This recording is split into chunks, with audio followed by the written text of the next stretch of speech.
Welcome to the 91st Dream Game, America's longest-running all-star high school football game. Since 1935, more than 6,000 young men have participated in this celebrated gridiron tradition. I'm Ide and Jan Cechak, president of Luzerne County Community College, the largest, most accessible, best quality institution of higher education and workforce development programming in northeastern Pennsylvania. We are proud to be the naming sponsor of tonight's game on WQMY-TV. Thank you for joining us and for supporting the 2025 Dream Game. This is a Luzerne County Community College Friday Night Rivals special presentation of the 91st Scranton Lions Club Dream Game, presented by Bath Fitter on WQMY-TV.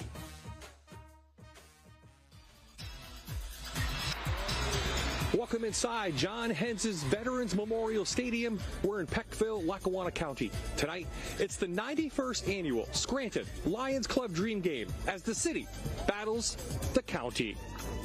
A pleasant good evening, everyone. I'm Bob Ide, and welcome to the kickoff of our 2025 Friday Night Rivals season here on MyTV WQMY. But before we hit the regular season, we got to back up a year. We got to close out 2024, and what a way to do so with tonight's 91st annual Dream Game. Joining me tonight, Amanda Kuhl and Vince Goldschmidt will be on the sidelines and in the booth. Two guys with a lot of experience coaching. First, my partner, Jan Cechak, former Tunkhannock area coach and North Pocono head coach, Greg Dolan. And Greg, we'll start with you. A couple of years ago, you coached in this. What's it like, and how does this county team keep rolling wins? Yeah, great experience to be with the kids, and it's just wonderful to meet kids and coach kids. The county has a lot of talent, right? And that looks like the same thing again this year. So we'll go in cycles, but a lot of big kids going to college, athletes. So they got it going a little bit in this series. Let's talk about the county. As you said, they won 6 in a row, and they have a potent offense tonight. But the city, they have a pretty good defense. I'm going to start with our Luzerne County Community College spotlight player, Xander Schock from Wallenpaupack. Yeah, Xander Schock, listen, 4-year varsity player, 3-year starter, around 350 tackles, wrestler, 4.4 honor roll kid. I think he's an excitable kid. He'll get his team excited. I think in goal line situations, short yardage, he might come into play because he'll make the big play for them. I think he's going to be a difference maker in the short yardage in the run game. Excited to watch him play. He's an excitable player, and he's going to make the game fun. Okay, city team on paper looks like they have a lot of potent offense, especially at quarterback with Chase Tedonio and Riverside. But I think a star tonight might be the running back, our other Luzerne County Community College spotlight player from Western Wayne, Josh Finton. Josh Finton has rushed for over 5,100 yards, Bob. 67 touchdowns on the ground, 300 yards receiving, 3 touchdowns there. Over 100 solo tackles in his 4 years. He didn't get much playing time his freshman and sophomore year because he was following one of the Januszewskis up there, and anybody at Western Wayne knows how good they were. And Josh just literally took the ball and ran with it. He was number 8 in the state of Pennsylvania rushing just his senior year with over 2,200 yards and 30 touchdowns. So, I mean, you have a thoroughbred, you're going to feed him the ball. On the sidelines, we're going to see two coaches kind of know each other pretty well, Greg, right? Mike Schuback and Jake Minetti. Jake, of course, played for Mike back in 2013. Our sideline reporters got caught up with both coaches before tonight's game. We'll start with Amanda Kuhl.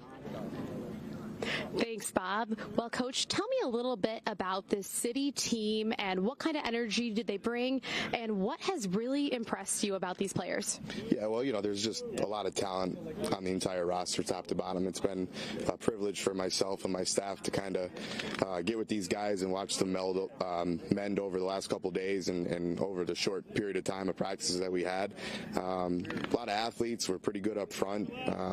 We're trying to keep those prep kids together on the offensive line. They do a heck of a job, but it's just been an honor for us. It's been a lot of fun. I mean, it's nice to have talent everywhere you look, top to bottom.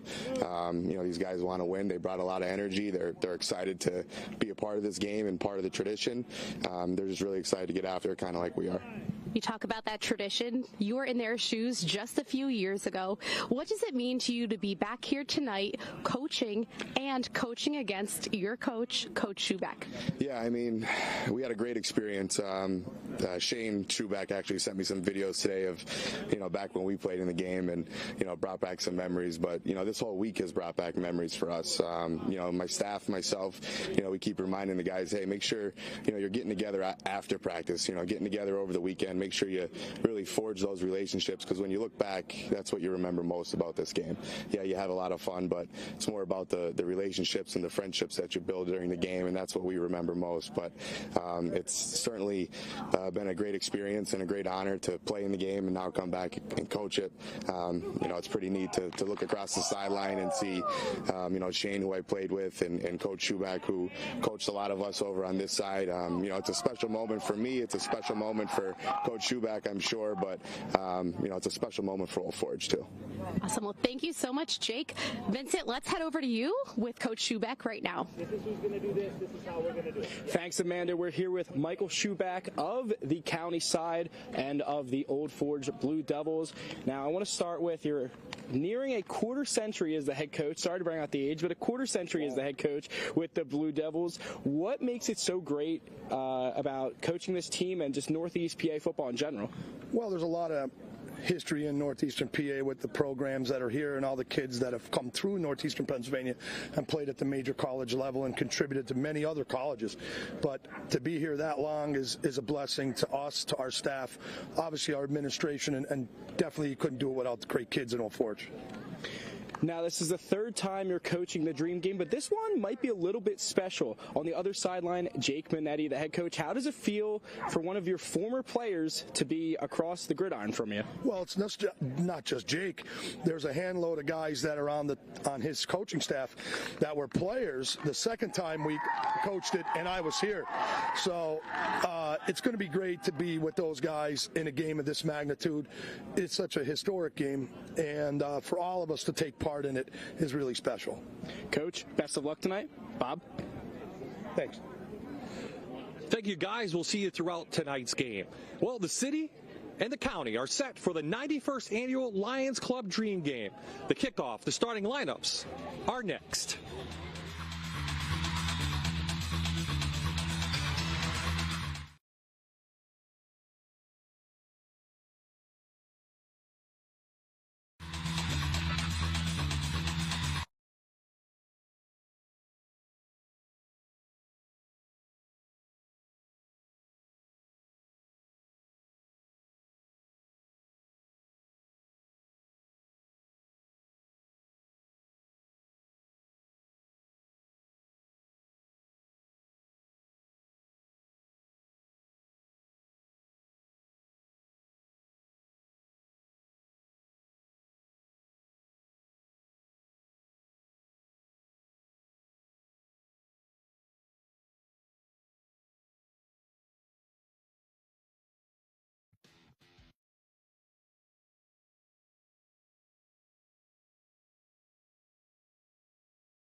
We are back live at John Hens's Veterans Memorial Stadium in Peckville. There you see the city team, blue and white, taking on the county team. They will be in the red with white. As you see, the American flag made its way out on the field for the pregame ceremony. The city won the toss.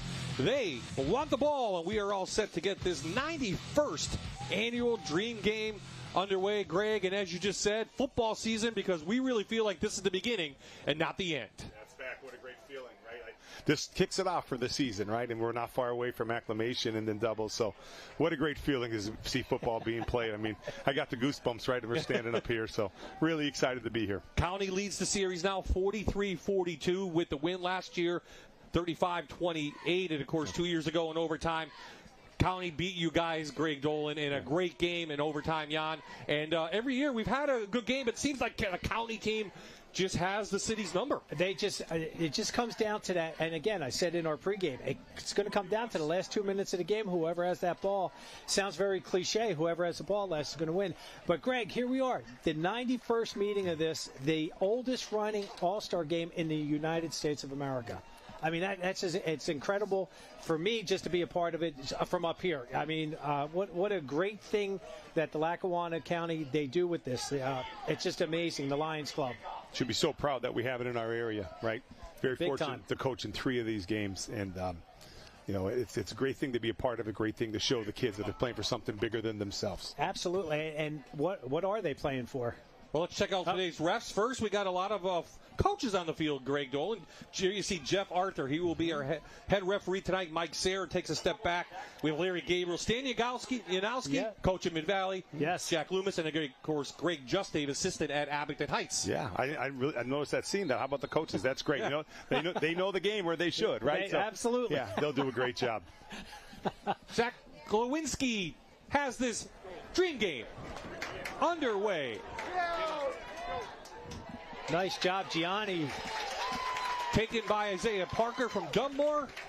Gianni Moreno makes the tackle, and that's where the ball will be placed for the city team around the 29-yard line. And we'll see West Scranton, former quarterback, and now starting tonight, Caden Berardi, on and off starter throughout the year, Coach Dolan, for West Scranton, but tonight he gets the start for his head coach, Jake Minetti. Yeah, which is very comfortable in that offense, right? Very big kid, has a good arm. Hopefully he can run the ball a little bit. That always helps in this game, but it'd be a comfortable field to be with your head coach. R.A.'s Carilla with our quarterback sponsor tonight. Handoff on the inside to Demetrius Douglas from Lackawanna Trail, a career 2,082 yards, 33 touchdowns, and what a career he had for the Lions. Coach Jervis couldn't speak highly enough of all his players. He never likes to point them out. But again, just that running that RPO up inside, and big number 75, Amir Gillette from Del Val, 6 foot, 300-pounder. He's the one that made first contact. Gianni Marino came flying in there from his middle linebacker's position to pull that down. Greg, advantage tonight for the line. You think with the county team probably outweighs the city by 20 pounds each player, maybe? It's very distinct when you see the size of the county compared to the city. Very big up front, especially the defensive line right there. And then on the offensive side, you're going to see a very big size differential. So how does Jake Minetti maneuver through that? This game is made outside. I think he's the faster team. Yeah, and this game is made for that, right? Remember, it's man. It's not really putting itself to the run, the game. It's more man coverage, and now we throw the ball, right? So if you have an advantage on the outsides, inside doesn't matter as much in a game like this. But you still got to block and tackle. Absolutely, and I did some calculating before the game. 270-pound average for the county, as 256 for the 5 guys on the city offensive line. So, Bob, like you said, yes, the advantage goes weight-wise, but it's going to be a game of endurance. Yeah, and it always is. And that was a clear indicator right there on third down. Didn't get any push inside. The girth of the county just stopped the city there. So they'll have to punt, but early in the game. I mean, Pasquale Vinatucci from Del Val, he's only 290 pounds with his teammate weighing in at 300. Jake Minetti says, we're not going to punt. It's an all-star game. 4th down and 3. Again, his up front outweighed. Let's see what he has in mind for Berardi at quarterback. Inside to Douglas, to the outside. Douglas wrapped up. They will not get the first down, and Gianni Marino from Valley View comes in to make the stop. And County will take over deep inside city territory. Gianni Marino just pulled the trigger on that. Great read, great scrape, great fire right in there. That's a tough run play in this game because they're man coverage, right? There's 0, which means there's no free safety and everybody's man. And then you got 7 in the box. You're sort of outnumbered with that run, so that's a tough run there. So the county will start with Chase Tedonio, 4th all-time in the Lackawanna League. There you see his numbers from last year, Coach, but he's thrown for over 5,000 yards as well. Just 5,000. And Chase is a great student of the game. And he'll throw to the outside, and he's got it out to his favorite receiver, Richie Kostoff from Riverside, gain of about 8. Yeah, one thing when you have that timing, right, Coach? When you have players from the same team, great time, great ball. Look at that. A little high, but Richie's used to that, and he had some ups there, made a key reception, 2nd and short. Gabe Franek from Dunmore comes up. This secondary will be stressed a little bit tonight for the city, won't they? Yeah, absolutely. And again, it's man-to-man, right? You go certain formations, there's going to be no middle safety. So that really lends itself to throwing the ball, and if you got some receivers to make some plays. Like down here at the bottom of the screen right now, 3-by-1. Yes. You got man-to-man with no high safety. That could be a look right now. Vinton, first carry of the game up the middle. He's quickly stopped. Good job by Reese Tanner and some of those Scranton prep players. So let's take a look at the offense. Tonight, the starting lineup brought to you by Strawham Enterprises. Tedonio and Vinton will be in the backfield for the county. The wide receivers will look like this.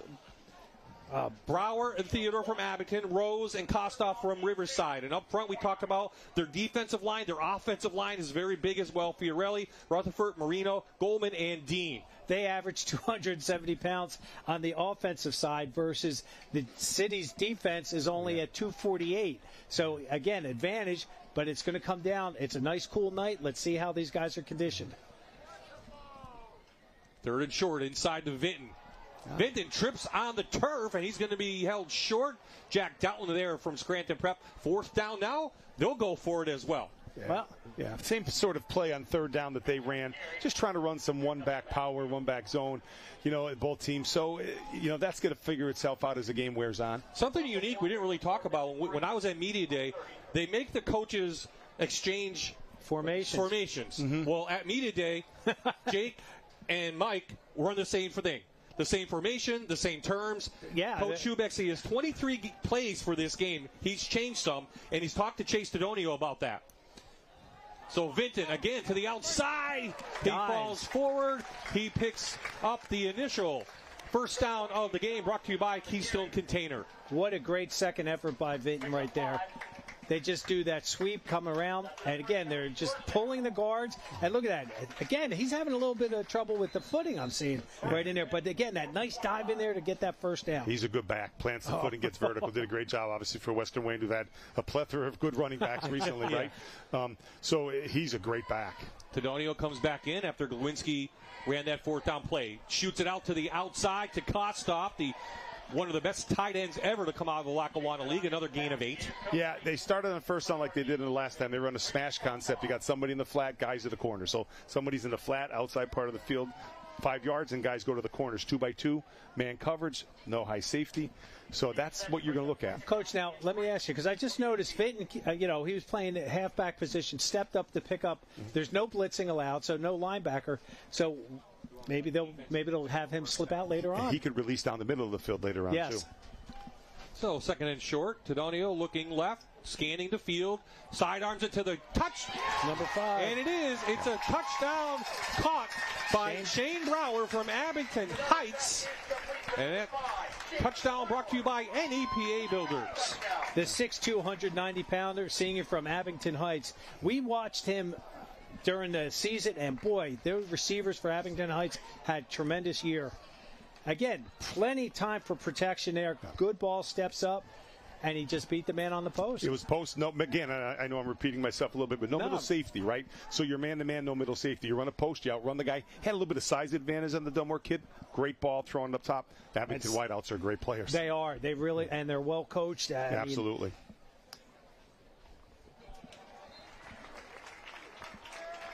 Mason Avery from Holmesdale with the PAT, and the county leads the city 7-0, 7:49 left in this first quarter.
So the city goes for it on fourth down. They can't convert. And what happens? The county marches 6 plays, 28 yards, and they have the initial touchdown of the game. They lead 7-0. And how about Chase Tedonio make it 108 total TDs now in his high school career? Not too bad for the Riverside quarterback, who will not go on to play anything. He played baseball. He's going to Penn State main campus. He said, I'm burnt out. I'm done. I'm concentrated on on my academics, and well, he should. You know what he did today? You know what he does to relax? My son saw him today at Pine Hills golfing. Good for him. Well, that's a great way to that relax. Relaxes me. I go, doesn't relax me. Gets my oxygen going. Gets me going. That's great. Lewinsky the kick down to Shadow, and Shadow comes up to the 25-yard line. That was Jake. Okay, let's go down to Vince on the sideline. Here with Shane Brower getting the county side the lead early. What did you see in that the first drive? After that fourth down conversion, I was real hyped. We got out there, we started airing it out. I knew he was throwing it to me across the middle right when I had that break, so it was really nice to get the first touchdown. Heading to Lackawanna College next year, is this what they can expect from you? That's 100% what they can expect from me. Me and my best friend, Sean Theda, we're both going there. Best of luck the rest of the way. Bob? 10 touchdowns right now, 9 for him on the season for Abington Heights. So, see a new quarterback now for the city. Check on that. I believe that's Jack McNeff, who throws it a little bit better downfield and almost intercepted. And it looks like Jake Minay going to bring in McNeff from Dunmore. He threw for 822 yards last year, 11 touchdowns, 5 interceptions. Headed to Rochester. And we have our first flag of the day. We have roughing the passer, Jeff Arthur calls. Against the county for roughing the passer. So roughing the passer it is. Well, and again, it's an all-star game, and the rules still apply. Absolutely. J.J. Rogers, number 3, the cornerback, did a great job with the coverage. Almost had the interception, but I like what Coach Manetti's doing. Let's counter. Let's get the momentum back. We'll go downtown. Yep. Took a shot on the deep post, and you got to keep your cool in these games too, right? It's a long game, right? Yeah, and you have to just understand what's in front of you, a long game, and then the defensive end there got to pull up, right? Yes. Those plays hurt your team.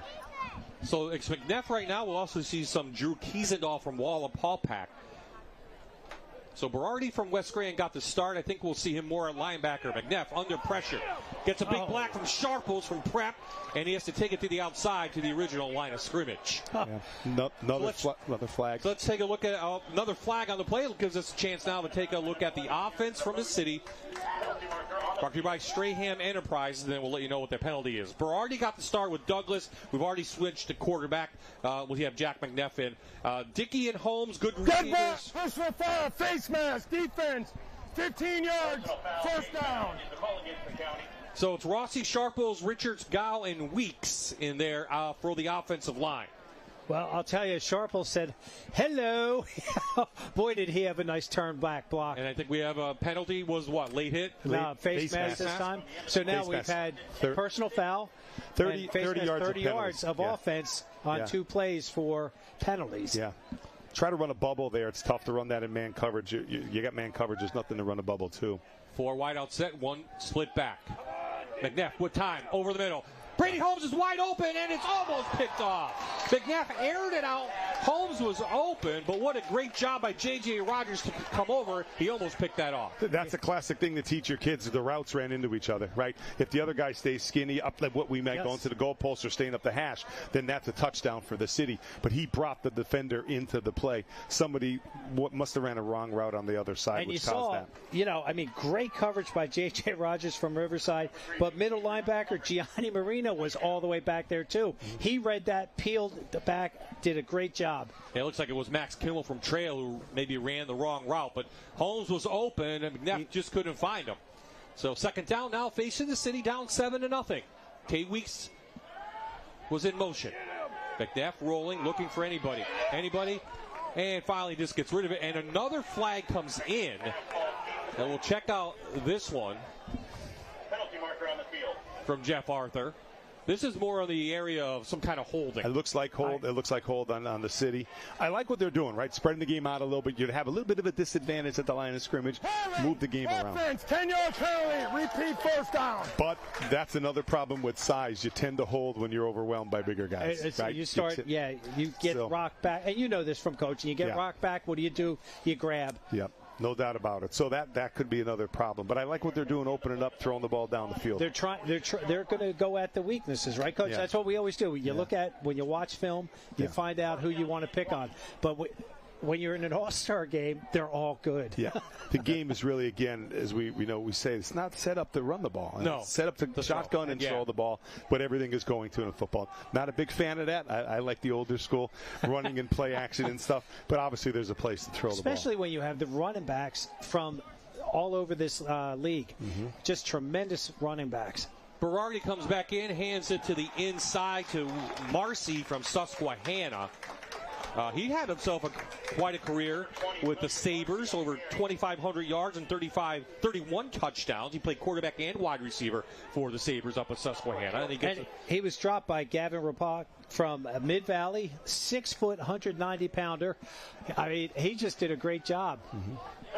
County did a very interesting thing there, right? 4 guys came on, 4 guys came off, keep their guys fresh. They have a lot of size to still bring in the game to keep their guys fresh as the game wears on. Really good idea, subbing in and out. 4 went in and out on that right after that play. By the way, Berardi's back in at quarterback, more of the running type quarterback. So let's see if he throws it or on 3rd and long. Big rush up the middle from Kostoff. We're going to air it out down long. And it's almost intercepted by Rogers. Great coverage with Kimmel out there. And it'll be 4th down for the City. Let's go down to Amanda with a guy I know he wants to be playing. Scranton Preps, Lewis Paris. That's right, Lewis. All the postseason accolades this year. You were the Lackawanna County MVP, selected for tonight's game. Obviously can't play. What does it mean to you to get selected for tonight? Yeah, I mean, I'm just really happy to be here with all the guys. I mean, it's been a great week. We made a lot of memories at practice and even hanging out outside of practice. I'm really honored that, that they chose me even though I hurt my knee at the end of the year. Let's talk about your injury. Where are you in your rehab, and what's the expectation for next year? I know you're continuing your career in college. Yep. So I'm close to being done with physical therapy right now. My clear date as of right now is September 2nd, so it got moved up a little bit, which I'm excited for. I'll go down to school on August 12th, and they have a 4-year starter down there at quarterback, but I'm just excited to get with the guys and start working, and hopefully I can contribute some way. Our last one. Who are you excited to see out here tonight? I love all my prep kids, but I love all these guys. I mean, I became friends with guys I didn't even know before this week, so it's been great, and especially my prep guys, though. Okay. Thanks, Lewis. We look forward to watching you this fall. I appreciate it. Thank you. Bob, Jan, back to you. Amanda, thank you. So you saw the punt there. We had a flag down in between, so saw the punt. The county will have the ball now. About the 35-yard line. No rush on the punt, of course. They'll move it up to about the 39, excuse me. That's where the county will take over.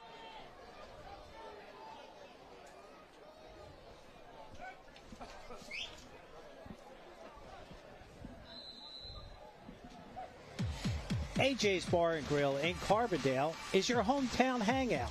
Cold drinks, great food, and good vibes every night. After the Dream game, swing by AJ's and keep the fun going. AJ's Bar and Grill. So the City defense now will be tested. They don't want to give up another touchdown, Tedonio in at quarterback to Vinton. And a nice job by Ambrose Rossi out there from Prep. And who was that on defense? 55, Connor Keir from Wallenpaupack on the stop. Keir will head to the military. 23 total tackles for the Buckhorns last year. Carson Gibson from North Pocono, very proud, was in on that tackle. Did a good job reading. They ran counter. They pulled the H-back and the guard back to the other side, a little power play back up into the boundary. And I thought he made a really good play there. Very proud of him. Well, if they can stop the running of Vinton, that will be half the battle for the City defense. Trips to the left. Tedonio going to look. No pressure. Out in the flat to Vinton. He's very dangerous out there. Good tackle by Logan Edwards from Lackawanna Trail. About a gain of 8. Well, they have these 2 great running backs, Jacob Lesher. Why don't we take a look at the City defense first? Brought to you by Stray Enterprises. Rossi Sharples in there. Weeks getting the start. We have already had some changes. Berardi, Schock, and Tanner. Very good linebackers. And the secondary, pretty quick out there. Weeks, Stoughton, Franek, and Pincetti from Wallenpaupack. Go ahead, Coach. Oh, no. I like seeing Vinton get out there in the flat area. I mean, they're going to key him. And again, Jacob Lesher was Mid-Valley's all-time leading rusher, who's still waiting to get in. Deep, Tedonio. Trying to get it down to, looks like Sean Theodore. Yeah. Yep, from Abington. We have 2:15, so we have to watch. Yep. Yeah. Yep. Two good wideouts there. Last two plays, they ran great man beaters. They ran smash on third down, guys in flats, corners. The play before that was mesh. You cross underneath, and then the tailback comes out of the backfield. Very big man beater. So nice stuff to run. They're probably going to go for it here on 4th and 2, right? Yeah, 4th and short at the 47. Why not? It's an all-star game. Mike Schuback just going to probably give it to a power back. Looks like Preston Reed is behind Glowinski. So 2 Valley View guys trying to convert. Glowinski to Reed, left side. Reed powers through up past the 50-yard line. And Reed is kind of the odd guy out, man. How about 1,900 yards rushing? Oh, I mean, pretty good. He did himself. hit the 2,000 mark, right? Yeah. Right. So, I mean, he also have Lesher from Mid-Valley. Quite a backfield for the city team. And there, Reed picks it up. And again, who would you keep, Coach? Yeah. I think you see the tailback coming across, and now you hand it to the fullback, right back coming inside. And I love that they have the fullback in there, feed them the rock. Those 2 big fullbacks, those 2 big guys from Valley View, right? Look at the size of 15 and 5. Scotty, obviously, Valley View did a great job with them this year. So the Valley View QB sticks around. He'll take this off the pitch. He's got room. Glowinski puts his head down. Kimmel makes the tackle. Gain of 11. So it's a Keystone Container first down. Watch this. It's just it's just student body left. Look at that back. The back's doing great. Look at Vinton right there. Yeah. He's not afraid to mix it up. And you saw the whole series here out of the double wing, double tight. Yes. The first time they ran it to the tailback coming across. Second time they gave it to the fullback. Third time they faked it and ran it with the quarterback. So you could see the little series that Mike wants to run and he's this formation. He's got that defense thinking who's getting it. Yeah. Nice calls. Same setup, same backfield. This time we give it to Reed behind a big offensive line. 5 yards down the field.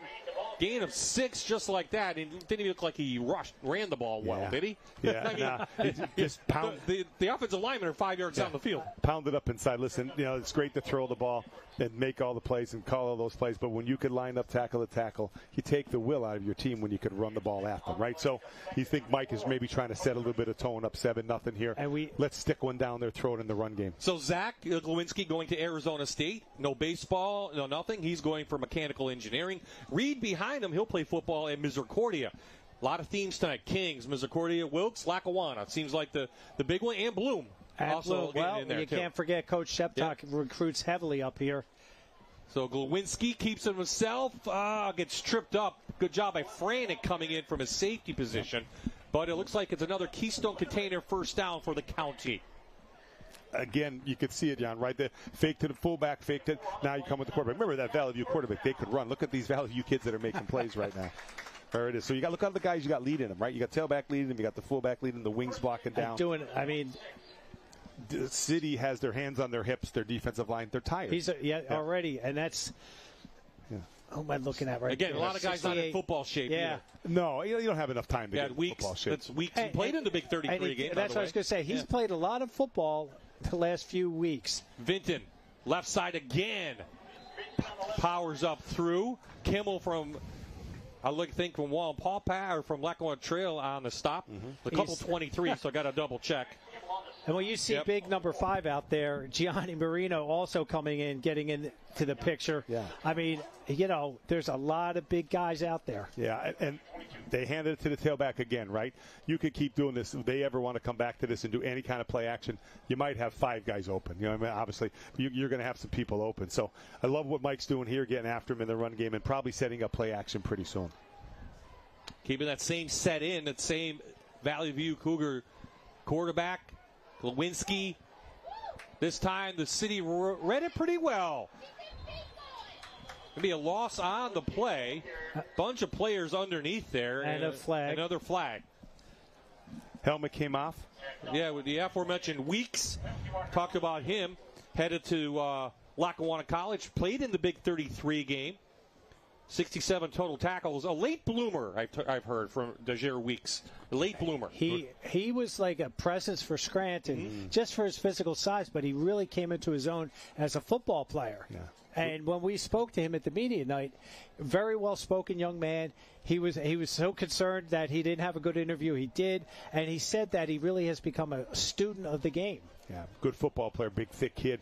And like you said, you go to Lackawanna, mature a little bit, right? He's going to be a good football player. Somebody's going to get him down the road, or they're going to Division II soon, so who knows? Yeah. So that's what I was just going to say that. Let's talk about Lackawanna College going to the PSAC. Let's hear Jeff Arthur first. We have 2 live ball fouls on the play. We have illegal defense on the defense. That penalty is declined. And we have illegal participation, number 20, playing without a helmet. That's going to be half the distance, first down. Okay, 2 interesting calls there. But let's bring up that Lackawanna. Going to the PSAC, going to Division II. You see Mark Duda already starting to recruit some local guys. What do you think about that for our area? I think it's great. Do you imagine the type of football that's coming into our area now? Now you're getting East Stroudsburg coming in, Bluesburg coming in, Westchester. All these great PSAC schools are coming into our area to watch the game at Scranton. I mean, how great is that going to be? I mean, and Coach Duda's been, there forever. Does a tremendous job getting those kids up to the Division I leagues where they should be, and he's just going to. I think he's just going to be feeding them. Yeah. He's just going to love this. It's good football. It's great football. A lot of good players. So after the penalty, just outside the 10, around the 11-yard line, for this county team that's on the march. Vinton around, tries to get a block. Yeah. Rossi comes in. He was stood up quickly by Shock. We talked about him in pregame. So they're in the Santa Royal and Son. Here we go. Red zone, but we see a bunch of flags come in. Let's watch the play first. Again, inside. Vinton didn't like what he saw outside, so he cut back in right to where the scraping linebacker, Xander Shock, was.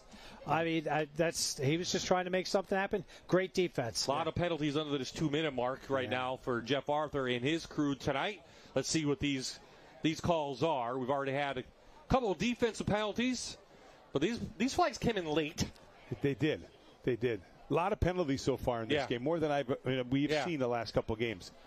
We should point out that we have some coaching staff from Abington, I think, and from Lackawanna Trail.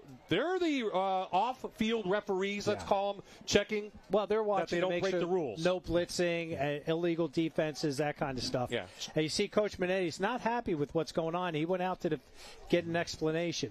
Joe Repchus, right in the booth here, Joe Repchus and Steve Jervis from obviously respectively Abington and Lackawanna Trail do such a great job for our district, for all the coaches, and they do a great job in a game like this. Remember we went back to the play where the helmet was off. Probably somebody was misaligned defensively. That was the one penalty. Then it was my player, North Pocono. It's a tough rule. You're playing football. Somebody yanks your helmet off. Defense, on the defense, half the distance. First down. Yeah, there it is again. Again, you coached defensive rules. You can't blitz, right? You got to stand up. There's a lot of and this rules. Probably with the double wing, it depends on where the safeties and where the corners are. Is that what I'm you saying? think they're going to? Okay. Yeah, because that's twice. It's probably in this formation they're not adjusting their alignments to.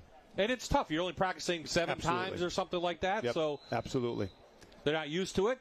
So the county already up 7-0. We're clock is rolling here in the first quarter. It'll be first and goal from the 6 for the county team. Great job by this Valley View duo doing their job. Glowinski and Reed in the backfield on this power set with Vinton now a wingback, along with Richie Costa. Glowinski up the middle behind his big center. That's Dan Murphy from Valley View, 6'3", 250 pounds, and he's going to be going to Temple. So that should about do it. That should be the last play of the first quarter, and it is. So this 91st annual Scranton Lions Club Dream Game is moving on to the second quarter with the county up 7-0.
Welcome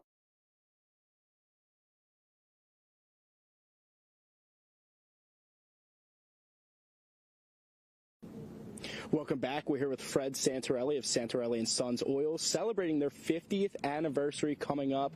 Now, we have a picture of your father here. He started the business back in 1975. Do you think that's something he envisioned from when he started to celebrating 50 years now? Yes, he looked in the future for his family and the community because he was very well going out person and giving people different things. So we are honored to honor his name and his pride of having a business. Now, you're not only celebrating 50 years, you're doing it in grand fashion, having some discounts, having some giveaways, including a couple of Eagles preseason tickets, a couple sets of 8 Rail Riders tickets. How did that come to be, and how does it feel to be able to do those big prizes for your customers? Like I said, my dad was a very honest and giving person, and this is an honor for us to support his lively life, honoring things to the community that did wonders for our family. Well, to the next 50 years and much more after that. Fred, best of luck. I hope so. Bob, guys? Thanks, Vince. Bob, Jan, Greg Dolan in the booth. Start of the second quarter for this Dream game. It's the county team up 7-0, but they have second and goal from the 4, trying to increase that lead. Zach Lewinsky, the quarterback. He will keep it behind Gianni Marino, and he dives in. He'll be short by a half a yard. Quarterback ISO out of 2x2, tight ends, double wideouts. Nice call down there. Just use your size. The 11th play of this drive, it started at their own 29-yard line. A lot of running in this. You wanted to see running, Greg? You saw running on this drive, didn't you? I like this drive. I like this drive. Remember, I coached for Paul Marenka and Jack Hentis, right? Oh, my gosh. So I like this drive. Good old Paul. Yep. Either quarterback sneak or fullback dive, right? What you're looking at here. So I believe this Marino being kind of doing the tush push. And Zach Lewinsky scores for the county to increase their lead. So 12-play drive goes 71 yards, most of it on the ground. And the Valley View duo did their job, and they are rewarded with an NEPA Builders touchdown. Hey, you're watching here. Great fake and the tush push by Gianni Marino. And I got to just talk a little bit more about Gianni, that he's from the Dixon City Barkowskis, the infamous Barkowski clan up there. His mom, Lynn, really wonderful woman, and his grandfather, who I met, his name's Hillary, a retired state trooper. But I'll tell you what, he cracks the whip, and Gianni, you can see that instilled in him.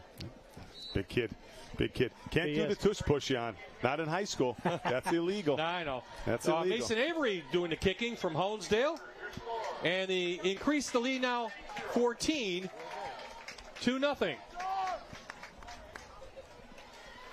What number?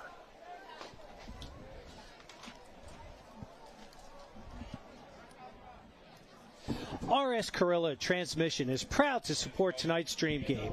Just like your team needs a strong drive to win, your car needs one too. And RS Carrilla keeps you running right. Visit us in Archbald, where performance meets reliability.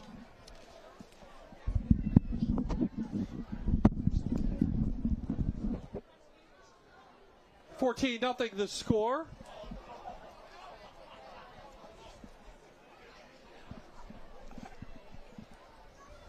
County now going to kick off. The city now down 14, Coach. No panic yet, but need a big play. They needed a big play somewhere. This is a big drive for the county, right? I think this is a big drive. Get something going here. Put something on the board. Have to throw the ball.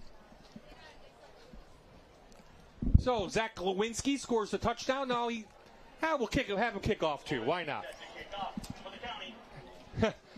We're all set.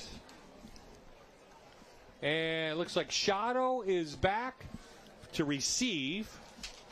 And Isaiah Parker, I think 14 from Dunmore. So we have dual numbers, just got to watch. I'm looking at helmets. That's our key. Yep. That's a nightmare for you with the double numbers. Yeah. Now, right, Bob? Well, luckily I've seen these kids enough now. You know them, and you know their helmets. So we're taking a little bit extra time, get the kids some water. It is hot out there, not as hot as in the past. So Glowinski, nice kick. Parker takes it away from the 14. Parker up the middle, and he'll be out to the 32-yard line. Proud Dream Game sponsor is Pinky's Family Restaurant on Main Street, serving hometown favorites since 1953. Hearty breakfast, daily lunch specials, homemade sopressata, and made-to-order omelets. Pinky's Family Restaurant. Drew Kiesendahl now the quarterback, number 27 for Wallen-Paul Pack. He likes boating and he likes the Dallas Cowboys. But anyway, for a career, he has 2,500 yards passing, 16 touchdowns. Likes to run the ball. We saw him a couple times, even at North Pocono. I think a couple years ago we saw him, Greg. Absolutely. Over 1,200 yards there and 10 touchdowns. So dual threat athlete who hands it up on the inside. And a big play by the defense.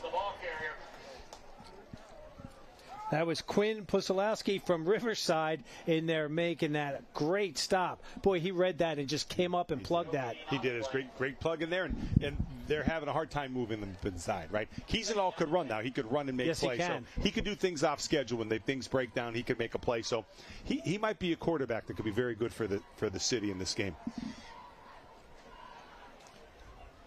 Kiesendahl kind of had to be talked to the quarterback, I think, when a sophomore. That's why he has number 27, and he continues to wear it, an odd number. Here's Kiesendahl right up the middle. Oh, he gets knocked in there. Big hit in there from number 56, coach, for the county. And that was Nick Jackson from Mid-Valley. Let's go to Amanda now on the sidelines. Thanks, Bob. I'm with one of your lacrosse players, Reese Tanner. Reese, what has this experience been like for you this whole week? It's been fun practicing with new guys, new teammates, people that I've played against. Like, it's just different. It's fun. What's next for you in your football career? I'm going to Sacred Heart to play football there. That should be fun, exciting, new level of competition. What do you plan on studying? Business.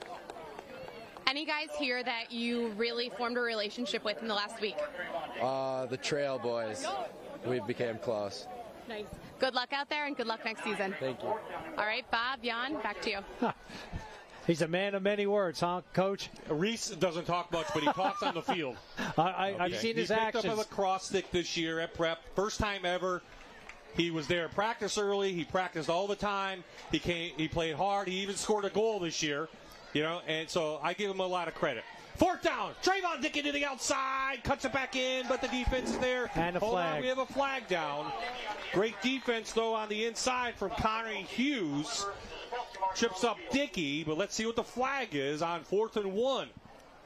Connor Hughes from Mid-Valley was... And it, First down. So City doesn't convert. Great field position now, Greg, for this county team inside city territory. Yeah, I mean, you know what? Usually a lot of times in the game you take a shot right here. Now play action, right? And you take a shot deep, maybe put the game in 3 touchdowns. That was a chop block, by the way. That's a dangerous play. That means you're blocking someone high. And someone comes low. in low. You don't want anybody's knees getting blown out right now. Yep. Greg, now... I guess the telltale sign is if he goes to a spread set. Yeah, and you know what? The quarterback from Honesdale is in now, right? He's a good one. Aiden Collins is a good quarterback, and he's going to Susquehanna. So I you know what? He could flip the ball around. I would think a little play action right now, to be honest with you. I think they'd go for the shot here with him because he could really throw the ball.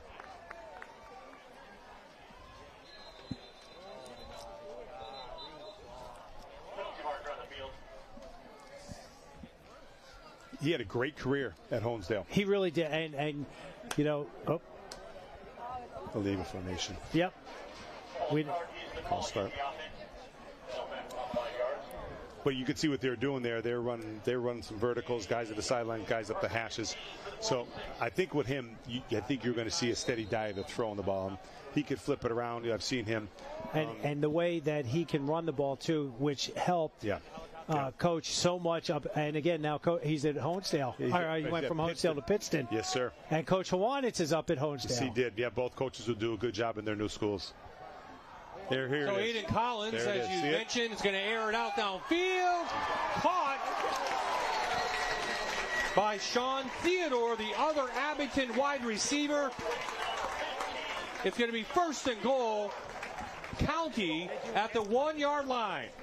The big thing, they have bigger athletes in wideouts on smaller secondary guys for the city. Every time you see somebody catching the ball, it's probably a 2, 3, 4, 6-inch advantage. You know what I mean? And they're basketball players. I mean, so they're used to boxing out and getting that separation. Yeah. What a great pass, too. A little bit of a mismatch right now with the secondary from City on the wideouts from the County. And again, Collins could flip it around. You know, they're going to be tough to stop tonight. So they're going to be inside the Santarelli Oil and Sun Oil red zone.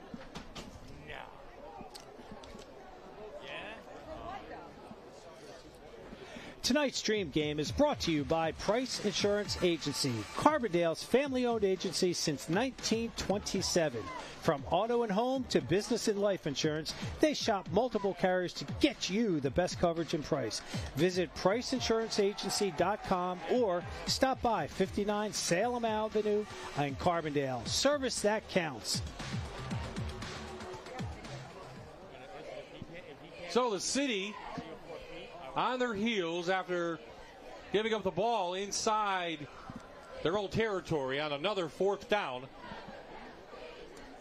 And the City looks like they may be going down 20, maybe 21 nothing in this game. Yeah. On a couple big plays. Matchup problems, right? And then when you're going for it and you don't get it, now you leave them in a good field position. So after the County timeout, County comes back out. Let's see who was quarterback. Let's see if they'll lead Aiden Collins in and not Swalinski. It's probably Collins series, right? I would, right, Coach? Is that what you would do? You wouldn't want to just keep pulling them in and out. Yeah. And they're lining up Venatucci in the backfield, the big Delaware Valley product. 290 pounds headed to Millersville with a carry. Mike, he was denied. Like that hit. You know, Mike's flown around a little bit. Looks like the fridge from Chicago Bears, right? But listen, that's why big guys don't play the tailback. You want to know why? Because they hit the hole too slow. They had a hole there, but he's not a tailback, right? But look at the leverage. That was a great job. Pad under pad, knocked him back. And again, physics just comes in, right, Greg? Know how big you are. It's got it with leverage. That's what we talked. Shock with the big hit. Yep. Shock. Shook the Delaware Valley product. And once you saw 99 at the top of the eye, you had a pretty good idea who was getting the ball. Well, guess what? They're going to stay in that formation. All right, so let's think play action here, right, fellas? Second down. Let's think play action now. They're going to do it again. Venatucci, touchdown, County. He shut me up real quick. Good feet to the hole there, right? Well, big hole. Really, you know what? But really who created that big hole is fullback number 5, Gianni Marina. Yeah. Think about that. That's a defensive lineman, guys, they handed the ball off to at the top of the eye. And again, I used to coach the defensive line forever, and this is great. This is like a defensive lineman dream of. Give me the ball, Coach. Well, Shock couldn't wrap him up that time. No, there's too big a guys. And in 4-yard touchdown. First of a career. Such a size difference. Yeah. I mean, very obvious right now. They're just too big for the City. Again, Greg, but when they went to that spread formation, the balance set, all right, they're going to say we're going to throw the ball, and they were successful. I think because of their size, they could run it and throw it because of athletes. You're missing a tight end. Illegal formation, offense, penalties decline. Okay. Points no good. 20-0 score. We'll take a timeout. 8:24 left in the half here in the 91st annual Scranton Lions Club Dream Game.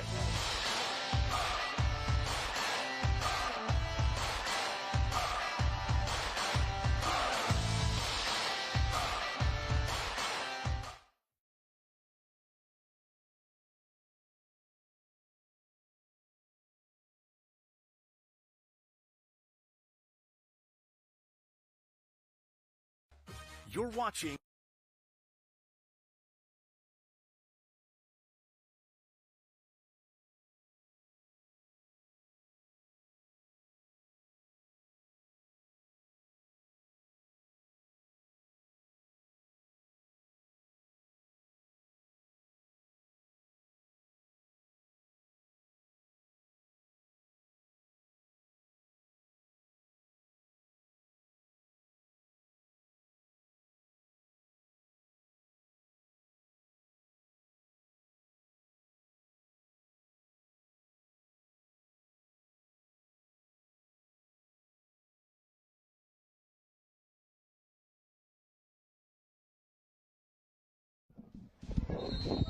So Zwolinski will tee it up for the County team, up 20-0. So the deep kick will go to Shadow from his 8. Shadow with a little gap. And he comes up past the 30-yard line, and we're down to Vince now with an interview on the County side. Vince? Here with Sean Theodore. He fell 1 yard short, but had the big play on that drive to set up. What are they feeding those Abington boys going crazy in the early going to this one? We just work hard. We hit the field every day, sometimes before school in the mornings. All we do is just throw the ball back and forth to each other. It's like kind of our motto up there. I'm just glad I was short so my boy from DV could punch it in. That was sick. A big man touchdown. Who doesn't like to see a big man run? You always love to see a big man run. Now you're heading to Lackawanna College with Shane Brower as well. Yes, sir. That wide receiver room is going to be something. Yeah, we're pumped, man. I don't know what to say. I'm ready for the next level with my boy, and yeah, we're just looking to do what we do here. Sean, best of luck way out. Thank you. Guys. Well, the thing about those two Abington guys, they actually led the Comets to their first ever volleyball title this year. Sure. Brower and Theodore. That's like 6'3", 6'4" guys. Yeah. Great job. Congratulations to the Abington volleyball team. Yep. But great recruits there for Lackawanna. Amanda with a special guest on the city side. Thanks, Ben. What does it mean to you to be out here representing your school and your community one last time? It's an honor, It's a wonderful experience, Watching all the seniors that graduated in the past, playing in this game. It means a lot. Big tradition. And I'm just happy to show off for my school, show them that we have the dogs, we come to compete. And I feel like the biggest thing is, just getting on the field one more time with your teammates. Everybody or somebody's choosing, there's people that are choosing different career paths. Some are going in the workforce, the military, and some are playing at the next level. I plan to play at the next level. But, yeah, it's just like, it's a good feeling getting back to it with the guys for the last time. High school sports, on to the next level. Where are you going next? I plan to go to I'm committed to Lackawanna College, and that's where I plan to ball out. Nice. Well, best of luck next fall. Thank you. Thank you. Bob, Jan? And I think Coach Duda put his hands on that kid, and he'll be a great player in the long run. Absolutely. Right? How many he's turned out so many Division I prospects after he gets them. I mean, I remember when I was coaching at Kings and we were scrimmaging them, and they had 3 bus loads of kids, 3 school bus loads of kids, and they just were like, "You don't want to do what we're saying? Sit down. We'll get somebody that wants to be coached."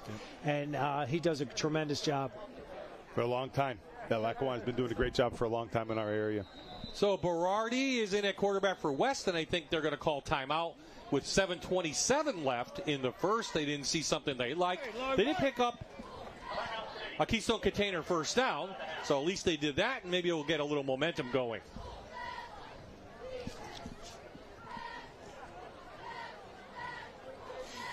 Maylee Manor is proud to back tonight's Dream Game. Right after the final whistle, head to Maylee Manor, serving mouth-watering wings, burgers, hoagies, and even soft-serve ice cream. Find them at 382 Commerce Drive in Scott Township. So the city to get back in this one, Greg, maybe get it out to the Dickey and Holmes, speedsters from Scranton Prep. You know what I mean? They got to get it into their playmakers, I think, right? They have to spread the field 3-by-1, 2-by-2s. You're getting man coverage. There's no middle safety. Guy protect the middle of the field. Throw the ball around to your athletes. Flip it around. Hope guys make some plays. I don't think running the ball for them is going to be very, very, very positive. Not advantageous for them at this point. But again, they've got those skill kids, and they've been successful so far on this drive. So Berardi with some time. Berardi over the middle, and it's caught. Tay Weeks drops it just around the 50-yard line, gain of 8. Tay Weeks does a nice job with that comeback. He broke down, got the receiver, defender, got separation from him, and comes back to the ball, which is key because they're coming to the ball. Before, we saw number 3 had 3 knockdowns because they were waiting for it. Weeks, another one headed to, guess where? Lackawanna College. Played at Prep for 3 years, then transferred to Scranton. Had 12 touchdowns in his career, 6 interceptions for both teams. We're already back with time. Steps up, going to go long. Like it. Going to try it to weak steep, and he was well covered out there by Nick Kaharski from Valley View. And Heck Greg, of a you just DB. said that, right? Yeah. Let's go long, get it to the playmakers. Let's take some shots, but I'll tell you what, that's probably the wrong kid to attack.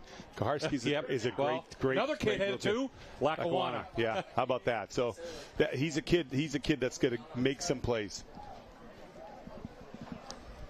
So again, Lackawanna a lot of publicity from these kids. They're going to play, knowing they're going to the PSAC in a few years.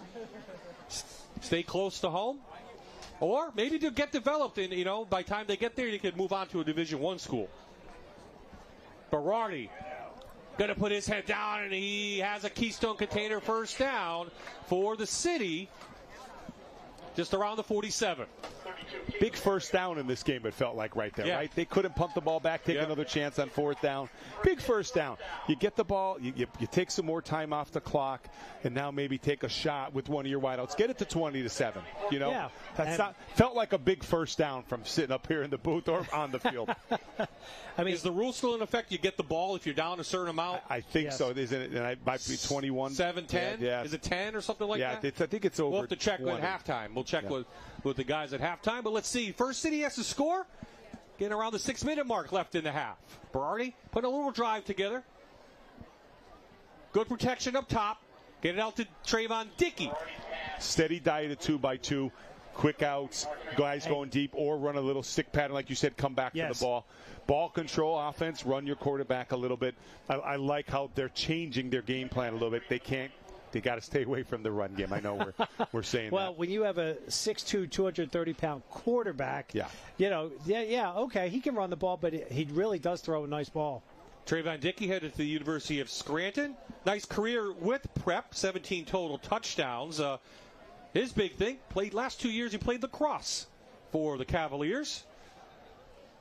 So Berardi looking long. Going to go back for Dickey. And just out of reach. He had him. He had a step on him, but not bad coverage. But I think they're taking the shots necessary. Nice soft touch on that ball. Watch. Yes. He's back there. Nice. He just launched the ball.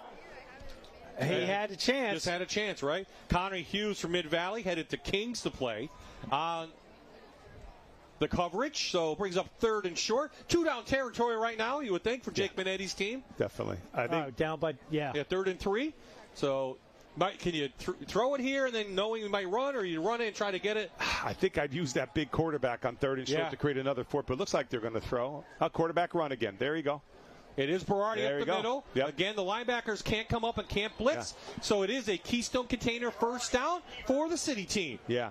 Now here's the county putting 4 more players in and out. And now they adjusted with running the ball a little bit. And this is a good job by the city. This is a good drive.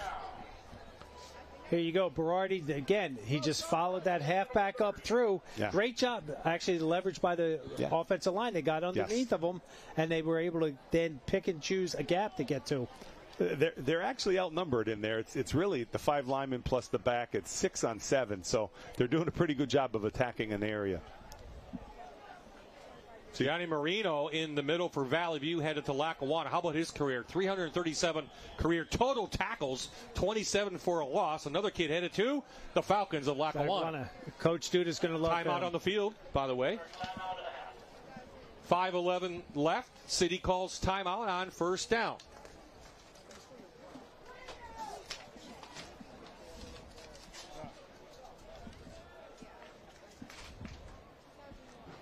Hey, big news from Luzerne County Community College. Through a bold new partnership, high school students can now earn free college credits in skilled trades. Visit luzerne.edu to learn more.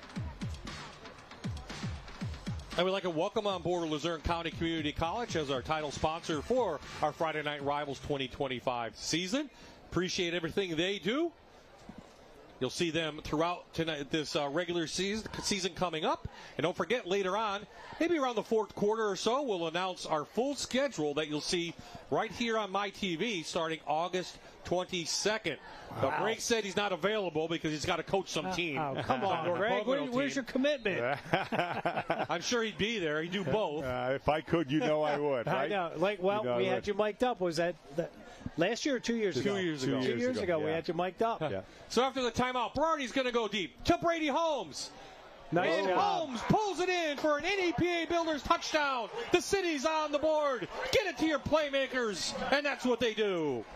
And Nick Koharski had good glove coverage on that. He was hip to hip with them. It was just a well-placed ball. I think on the review here, we're going to see maybe he mistimed his jump a little bit because I think he had good coverage, but great play by the wideout to come get that ball. See, like sort of. Yep. And he kind of he I turned a little bit. Yep. Great matchup there. Two fantastic athletes from the Lackawanna League. Two fantastic football players. Brady Holmes, great player.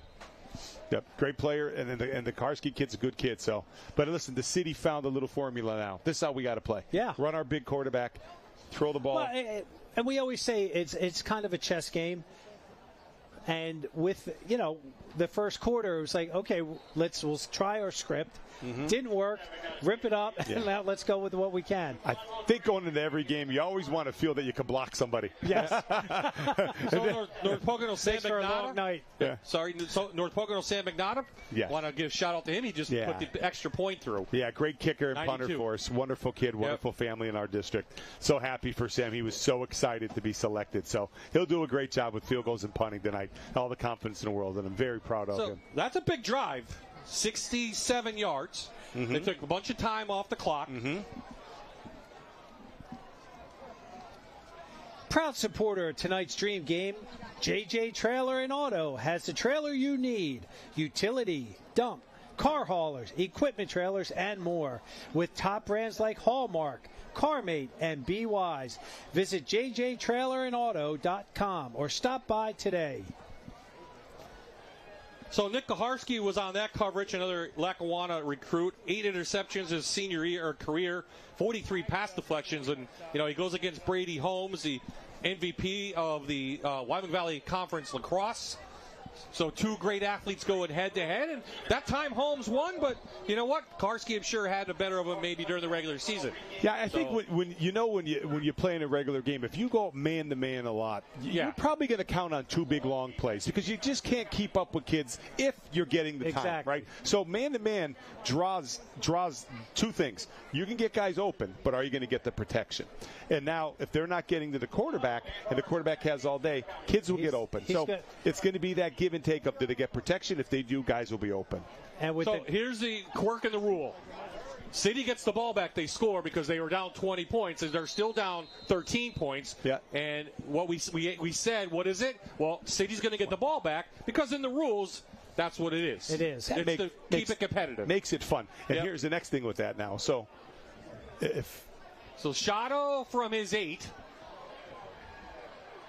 Shadow slips, so the ball comes out. I think he got it right back, and we have a flag down. The defense now of the county could be a little tired. Yes. So now that sort of lends itself to now the city could make another drive. Come on, defense! Get the ball back! So Jeff Arthur, head coach at Carbondale, is our referee tonight. Holding during the return. 10-yard penalty. First down.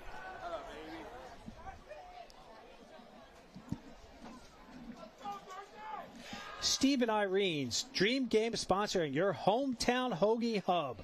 Craft hoagies for your fundraiser or team events packed with fresh meats, cheeses, and hometown pride. Steve and Irene's Hoagies. When I am up in Mayfield, I will definitely stop there. Some of the best hoagie submarine sandwiches in the valley. Hoagies, not subs. Hoagies. It's subs in Philly, hoagies up here. No, it's hoagies in Philly. Oh, okay. Well, I call it a hoagie, not a sub. So just so you know. Pin back inside their 20. They go a little jet sweep trying to run the ball. Doesn't get much on the edge, right? Got to go back to that pass game, get a controlled pass game, get the drive going again. Well, now they have a little bit different secondary look in there. The county does. And again, Greg, you said it. You hit on it earlier. They're rotating kids in, trying to, maybe give them 2 or 3 plays in and out. That's a pretty good secondary. Yeah, I was going to say. As you look at opposite the guy from Western Wayne. Lester Lane and Owens. Yeah, no. We haven't called Sean Owens' name a lot, but boy, 222 total tackles on the year, 19 interceptions.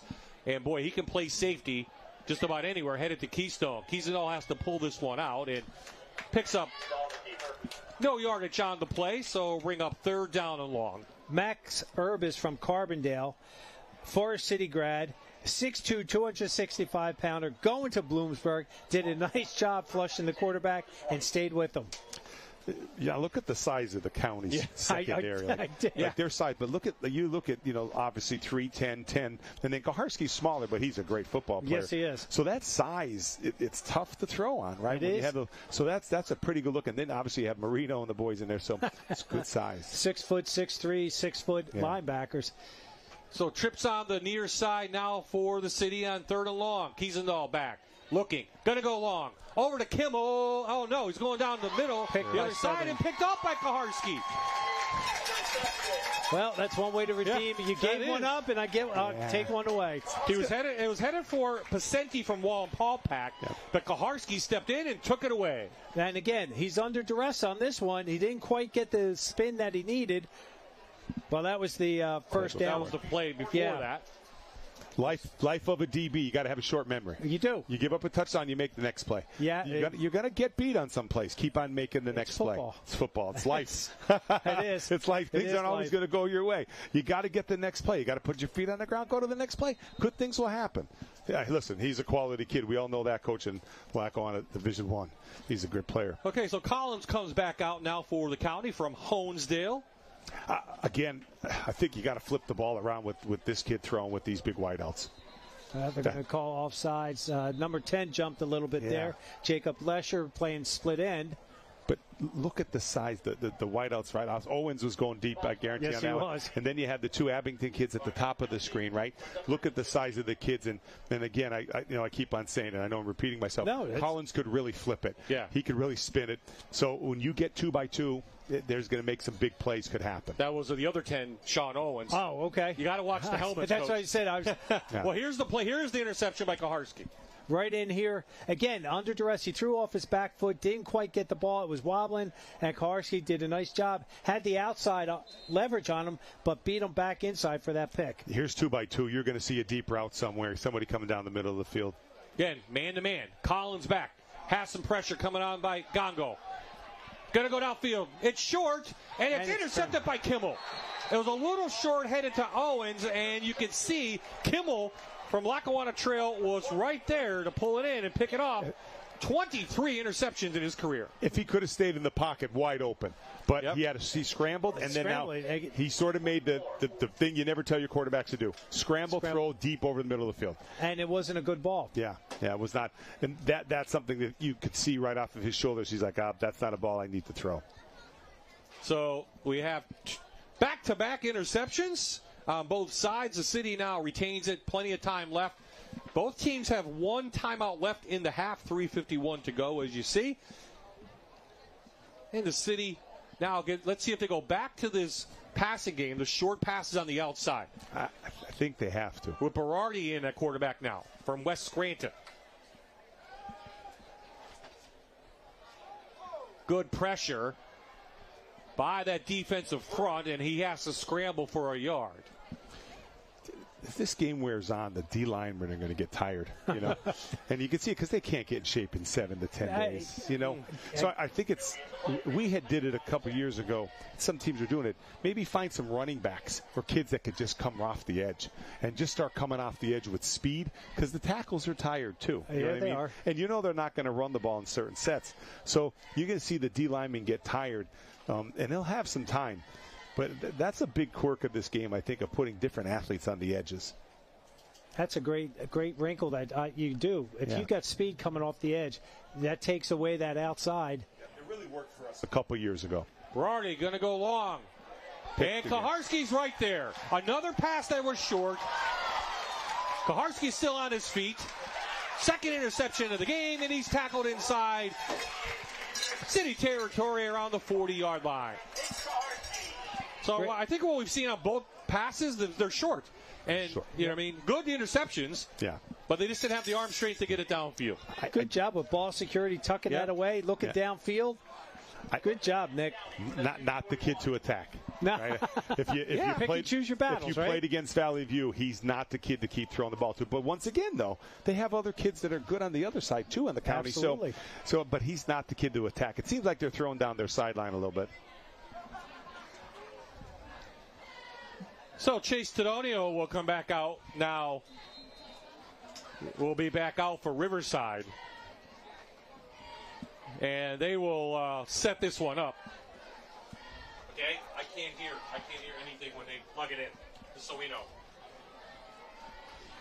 So, county ball, inside handoff, and let's see who that was. Number 20, Jerry Rose, I think, Gary. Jerry Rose in the backfield. Nope, was that 28? That's 28. That's got to be Josh Fitton. That was Josh Fitton got the ball. Pick up a 4 on the play. Again, Josh, we talked about him pregame, over 5,000 yards in his career. Heck of a guy. And again, now here's late in the second. Greg, I'm going to go piggyback off of what you said. The defensive line, they're getting tired. Mm-hmm. So now it's up to the offensive line to try to impose their will on that defensive line. Well, there's a lot of two-way guys on the city team, believe it or not. Tedonio back, going to be flushed. Throws it across his body, up for grabs, and it's pulled in. Intercepted. Memphis Shadow from Scranton with the INT. So back to back interceptions. Yeah, right back. Getting a little sloppy here because quarterbacks are getting out of the pocket. And again, it's the mortal sin. Roll, throw down deep down the middle of the field. I just want to give props to number 77 there, Matthias Nagongo from West Scranton, who just beat the guard and just came in and put the quarterback under duress to make that bad decision. Oh, you can always sit there and drop every play that's going to be open. Who's going to protect, right? Who's going to protect, right? I was a young coach at Wyoming area, so tried to Palmer rank all the plays that we could run, and he used to tell me in that high voice, "Who's going to protect, Greg? Who's going to protect?" And it's still there with you. Then How many years later? Yep, 10 years later, Jack Kent just told me the same thing, so I had to learn as I went on, right? Well, you get a little bit older, you get a little wiser. But that's sort of the problem. You get protection broken down. Right. Quarterback tries to make a play that's not there, and then it ends up in a bad play. Okay, Berardi's going to be the quarterback, but the city, looking at their own end zone, they're at the 8. And Berardi's going to step back to pass, looking, trying to get to the outside, and Coach Schuback with the reception. Pacenti, the intended receiver, Owens on the coverage. Mike Schuback with the with the catch. He's still got game. That's what he said. That's what he said. That's great. They ran curl wheel there. That means two guys curl. I think that was Shane Schuback. I don't think that's Mike. I think that's his son, Shane. I'm sorry. It looked like Mike. No. Mike is down here. Now he's down there. That's Shane Schuback, who played in this game a long time ago as well, with Jake Minetti. What heck of a linebacker. Oh, heck of a linebacker. Team. Boy, that old Forge team, I know those guys. They were one play away from a state title. Yep, they were. Right? One play away, and that was a heck of a group of kids. They absolutely were. Good to see Shane on the old Forge coaching staff. Schuback. I was Schuback. I like it. Berardi back out to Pacenti on a little quick hitch. Gain of about 8. I like the call. Instead, stop going deep all the time, right? Getting things, get an under control pass, get a first down. Even if you get out of this half with just moving the clock and not scoring a touchdown, you get the game under control. And I think they'll probably get the kick too. Yeah. If it rains to score, they will get the ball to begin the second half. Yep. Because of the score. By the way, guys, we're sitting here talking about the secondary. Number 10, and Lesher, right, from the Valley. What kind of running back was he? I know. We haven't seen him yet in the backfield. How loaded are they that he plays the secondary and he's not running the ball? 4,200 yards, right, for a career. 45 touchdowns. All-time leader in Mid-Valley. And yet, because you have a Josh Fitton back there. I mean, Coach, how would you do playing time with those guys? Yeah, I mean, listen, I don't know the situation with Mike and what he did. But me personally, if those two kids, I'd try to split those kids a little bit. Quarter. I don't know how, but he's playing defense. So maybe they made, hey, listen, you're going to take defense, you're going to take offense, and maybe he didn't care. But to me, listen, Vinton was great, but Lesher on film was electric. He was. I saw him against Pittston area. He was electric. I mean, he one cut and he was gone. So they probably decided I'll take offense and I'll take defense. But I would like to see him maybe second half they'll flop. Maybe they will, but you can't go wrong with Vinton. But I'll tell you, Lesher was a heck of a running back. Absolutely. Keystone Container first down. City timeout. They have none left.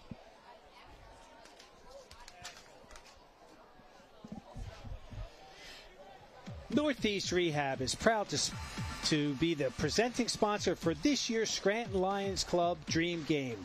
Northeast Rehab is the region's top provider of sports medicine, physical medicine, and rehabilitation and neurology. Northeast Rehab. Well, Greg, we may lose you in the second half because we may have some other guests we don't know yet. Dave Pawarchik's coming up. We could shut the door and not let him in, Bob. No, I know. I was wondering what that work close sign was that you brought up. But go ahead. I'm no kidding. vacancy on the window, right? Dave is younger than me. Tell him to stay outside the door. How's your team look this year? I know you're high on them. I think you're going to be in a bunch of top tens. People are really talking about the Trojans this year. Yeah, I think if we stay healthy and we work on the process and we keep ourselves healthy and get a couple breaks, I'm gonna use again. I go back to the old coaches in my life. We could be very competitive. Let me just say that, and we're already down for Brady. Does he have it? Oh, great job by Kaharski. He got a hand in on the last second. They shake hands, and why not? What a matchup we have on the outside. He had him by a couple steps, and that was a great recovery. And I think he looks like he should have caught the ball. Did he get the hand? I'd have to see it. Nick on the Kaharski comes right in. Oh, I think it's off his hand. I think it's off his hand. Yeah. The ball was wobbling. Sometimes that type of ball is tough to catch. Brady had him beat, though, by a step. Yeah. Yep. Holmes going to Bucknell. Maybe play lacrosse down there. So great school for him. Good football player. Bob, just real quick, we are excited. I want to say to our young men that are on our team, I'm so proud. Worked so hard. I get emotional. You know me, I'm crazy. That, We've worked so hard, and I'm so proud of what they've done, and we're really excited for it. We hope the best for our kids. I worked Ladainian Tomlinson's camp back in 2016 when he held it at Athens High School, and his motto was always hard work pays off. Oof. And Coach, I mean, you know that, and you could just see. Play a game, offense. 5 yards, still second down. When kids commit to the weight room, the classroom, and then they put it together on a Friday night, it's awesome. That's what football's about. And our kids at North Pocono have been in the weight room. They've been great in the classroom. They come every day. They like each other. I'm very proud to be a part with them and coach for them, but be with them. Yes. And they deserve the best because they've worked so hard. I'm so proud of them. And then we got to put it on the field, though. You got to put it on the field. Berardi chased, and he's finally knocked down, but I think we might have a face mask in there originally. The ball comes out, but I think this is going to stay city ball.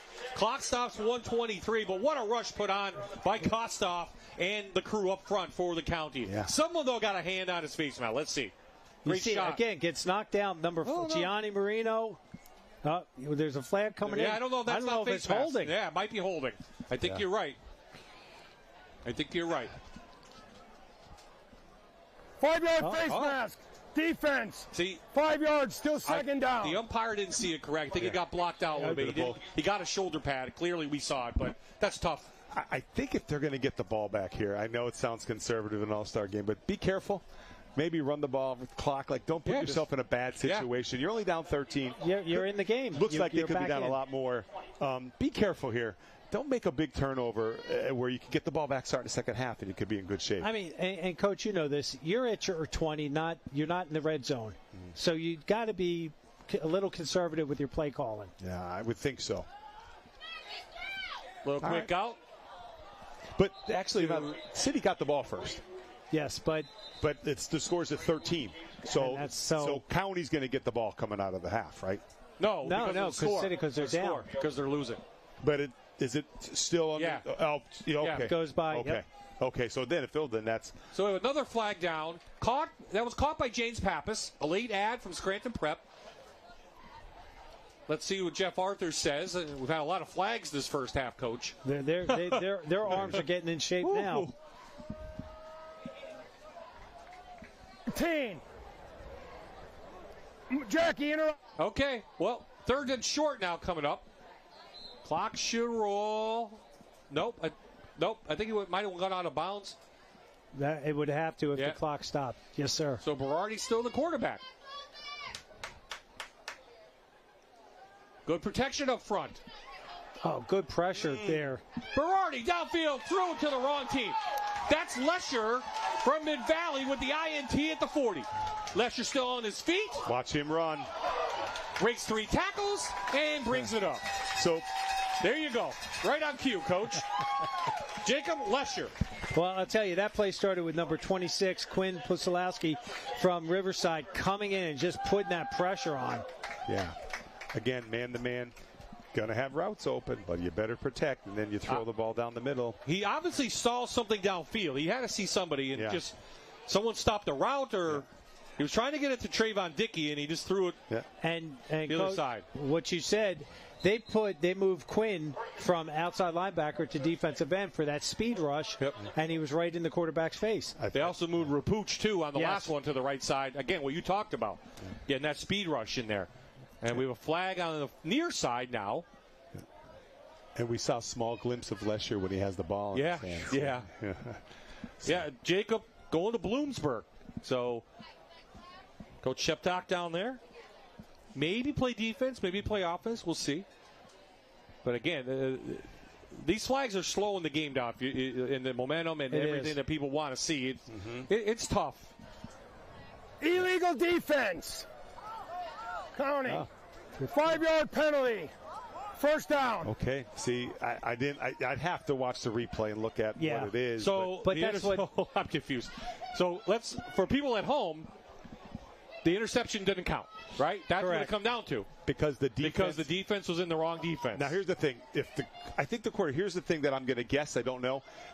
The rule is the ends that are rushing the passer coming off the tackles, they can't get too wide. They got to stay connected to the tackle because then they don't want guys just flying out the edges. Outside. I don't know that. I don't. I'd have to look at the play. Shane, Coach, the shoebacks are out there. They want an explanation. Both are out there. Yeah. And Coach Mike seems a little exasperated. Barradelli, does not like it. There's a lot of rules, and there's people trying to enforce those rules. And we have like Coach Jervis and Coach Reps just up here watching down to make sure they're following. It could be linebackers that are out of the box. It could be ends that are too wide. It could be players that are too far. We can check at halftime if we really want an explanation. But again, it seems to be happening a lot in this game. You know, it would be great if they could, if the referees didn't have the microphone and say, listen, a defensive end too far outside, corner, whatever. You know, it'd be nice for us, everyone to know, like, well, because everybody's sitting here going, what do you mean illegal defense? Yeah. Like, that was an interception. Right. Yeah. You know what I mean? I know, and the Lesher family's in front of us. They're upset now. Yeah, you know, sure. Coach Schuback. Frank Beardelli on that. He's not coming off the field. Frank's protesting by not coming off the field. What a great guy, Coach. I'd say silent, but I know Coach Beardelli is not silent. It's not silent. Conduct, defense, 15 yards, still first down. Okay. Okay. That could, who knows? That could be the coaches, could be anything. But anything, 53 seconds left. The county's going now. City's going to have the ball back to the field at near midfield. Opportunity to throw it downfield. Now you got to attack. You know what? You got to attack, right? You know, I'd like to see one of these teams throw maybe as a real-time screen. Everybody's rushing the passer. Everybody's flying out of there. You know, you pop it Is down. that legal? Because we're not. It's legal. We'd have to look. Yeah. I opened up. I was doing the Lions All-Star game in Bucks County, and that was our first play. We did tight end screen. How wide open? Oh, he went for a touchdown. Yeah. Berardi steps up. Good rush from the outside by Marino. They put him in. That's a middle linebacker. He goes to defensive end, and it's just what you said, Coach Dolan.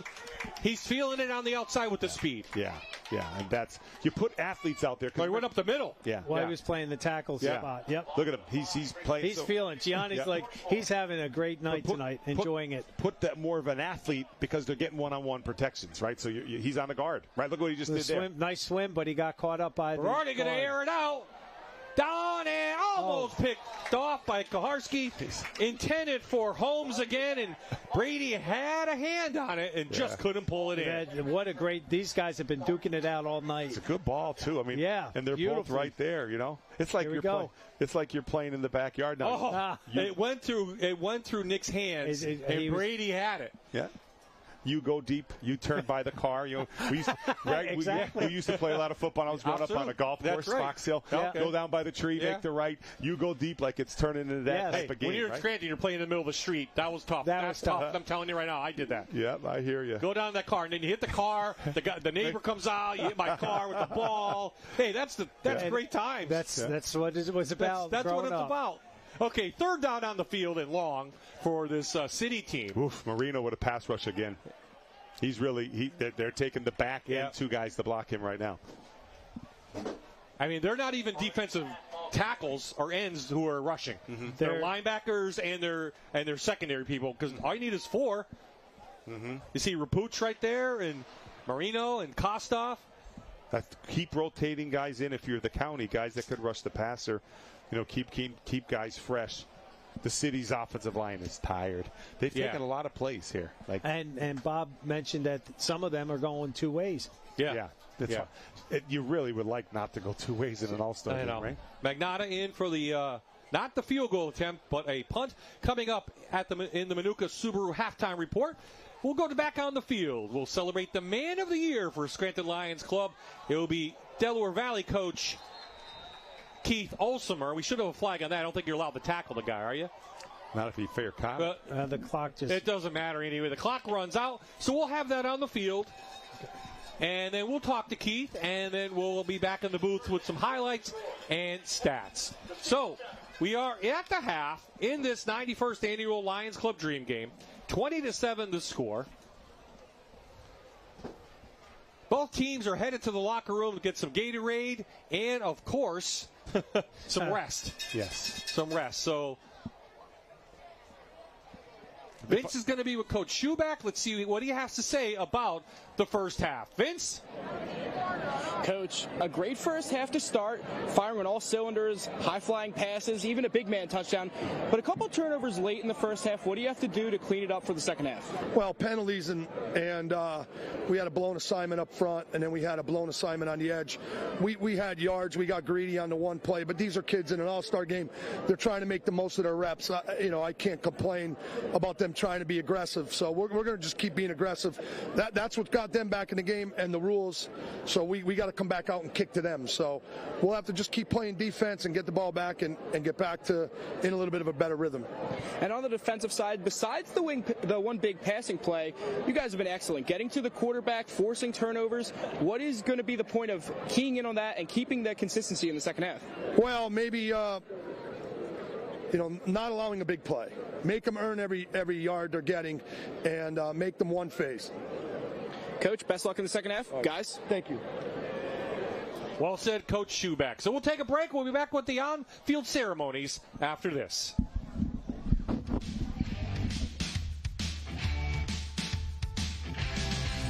You're watching the Luzerne County Community College Friday Night Rivals special presentation of the 91st Scranton Lions Club Dream Game, presented by Bathfitter on WQMY TV.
At end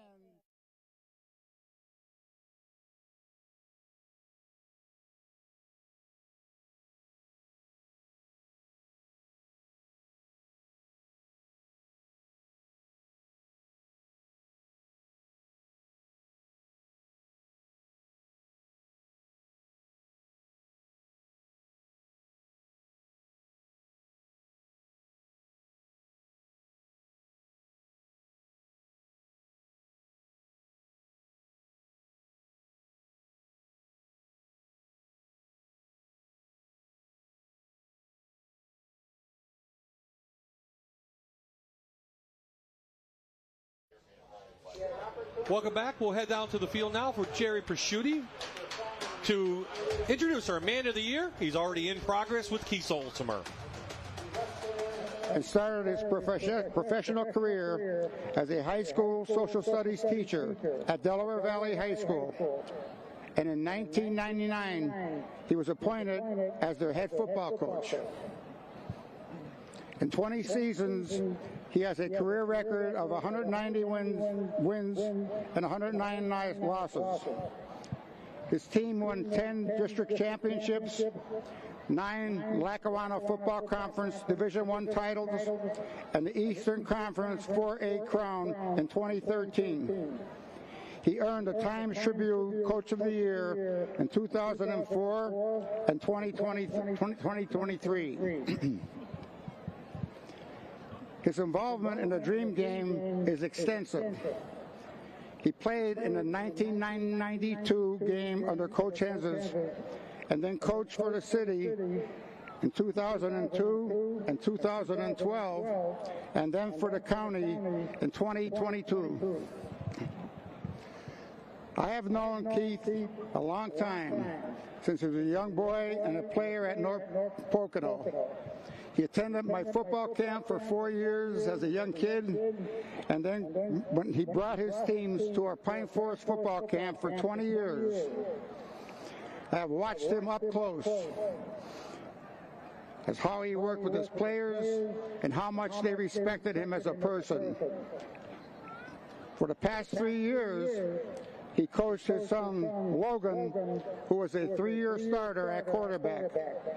And due to a shoulder injury, he had surgery in April and is not able to play in this game, but will be going to Lackawanna College to continue his career. Like I said, I have known Keith for a long time, and I have so much respect for him as a father, a husband, and just a good person. And they're lucky to have him at Delaware Valley, for sure. Ladies and gentlemen, it's an honor and a privilege for me to present to you Coach Keith Olsemer, head coach of Delaware Valley High School and our Man of the Year. You got it, buddy. Thank you. First, I would like to thank the Scranton Lions Club.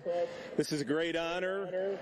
There are so many great past winners, and to be mentioned in the same sentence with those individuals is an honor. The first person that I would really like to thank is my high school coach, Coach Nick Donato. Coach Nick was a really good role model, been a great mentor, really grew my love for the sport. I would like to thank Coach Paterno and Penn State for all the opportunities that I had there. One individual that really stood out for me over the years when I played was Bill Kenny. He was an individual who coached me at my position coach at Penn State. The next group of people, probably the most important part of any success of any program, and that is my staff, who was great enough to be here with me tonight. We're very fortunate at Delaware Valley, where most of us have been here together for many years, and it is a we award, not a me award. We have worked very hard to make Delaware Valley what it is today, and fortunately we've had a lot of great players that have also contributed to that, and would like to thank the past and present players for all the things and time and effort that they have given to us. I'd like to thank my family, my mom and dad. Love you, Mom and Dad. They've been with me the entire way and supported me through the ups, the downs, and the ugly. And those of you knew who the beginning of my career was at Delaware Valley, there was a lot of ugly. I'd like to thank my family, my 2 sons who are here, my daughter Mackenzie, who can't be here, and my wife Mary Ann, who has supported me the entire way. We've been together through high school, college, and have been on this crazy football journey for the past 35 years together. Not done yet. We have some work to do and a lot to get accomplished at Delaware Valley, and we're going to do that. I would like to thank Tom and Candy Finan and a lot of the administration at Delaware Valley. Number one, the Finans for giving me the opportunity, the administration for being so supportive, and for all the young kids that are here today. This is the greatest sport in the world. Moms, let your kids play. They're going to learn so much from playing this sport. There's nothing that you can do that can prevent the opportunities that will be given to them from playing out here. Again, thank you to the Scranton Lions Club. Completely humbled by the award. Thanks, Jerry. Thank you very much. Thank you. Congratulations, Keith. Great speech. And we want to announce that, again, we have 7,247 people in attendance for tonight's game. Thanks to all of you in northeastern Pennsylvania for supporting this game. It's a great game, longest running game in the country, and it's appreciated. So have a great second half, and I want to thank the West Scranton cheerleaders and the Old Forge cheerleaders for being part of this this evening. And we wish all of you the second half, and for those of you who are players, best of luck this year. Thanks so much on behalf of the Scranton Lions Club. Congratulations to Keith Olsemer, and thank Jerry Prosciutti one more time. When we come back, we'll talk to Keith Olsemer down on the field, and we'll also have a special presentation from Luzerne County Community College.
Welcome back to the 91st Annual Scranton Lions Club Dream Game. Joining me now is Coach Keith Olsemer, the Delaware Valley head football coach and our Man of the Year. Coach, congratulations on such an honor. What does it mean to both you and your family to be selected for this?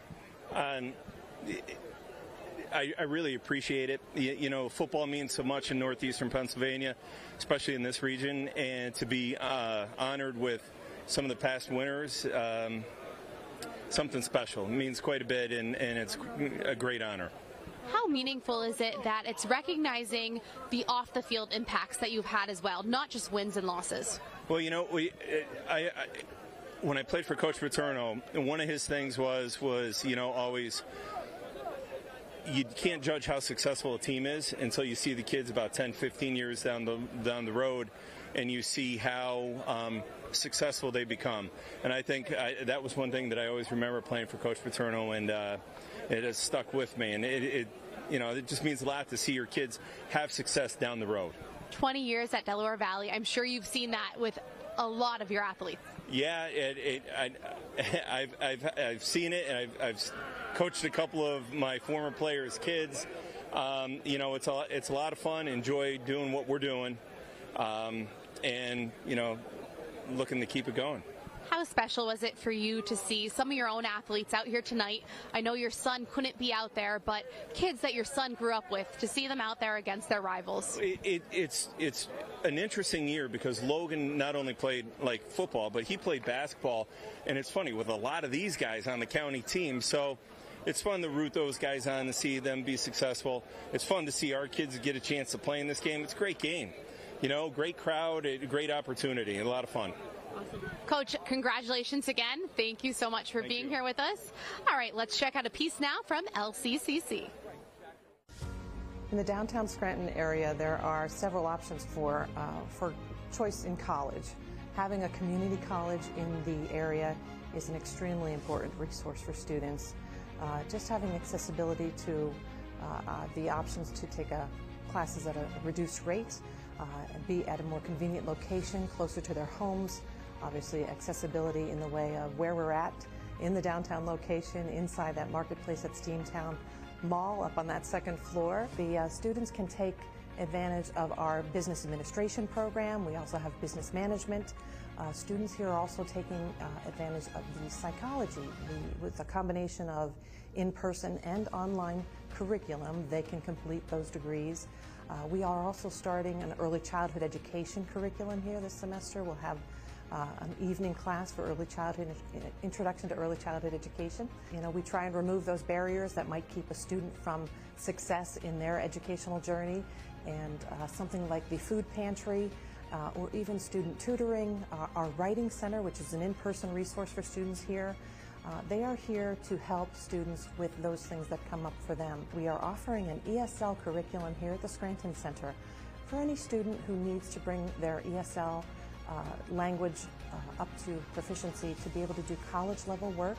This program is for you. Our students can come in and take their ESL courses here in the late evening, and then continue on for pursuing any kind of college degree that they're interested in. Now is an excellent time because we offer the opportunity for open enrollment at LCC. And a student who is just making that decision now can easily apply to the college, get that placement testing done, come in and get a full schedule of classes to start the fall semester September 2nd here at the Scranton Center.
We are back in Peckville now at the John Hens's Veterans Memorial Stadium. 20-7 is the score right now, and we're getting ready for the third quarter here in the 91st annual Dream Game.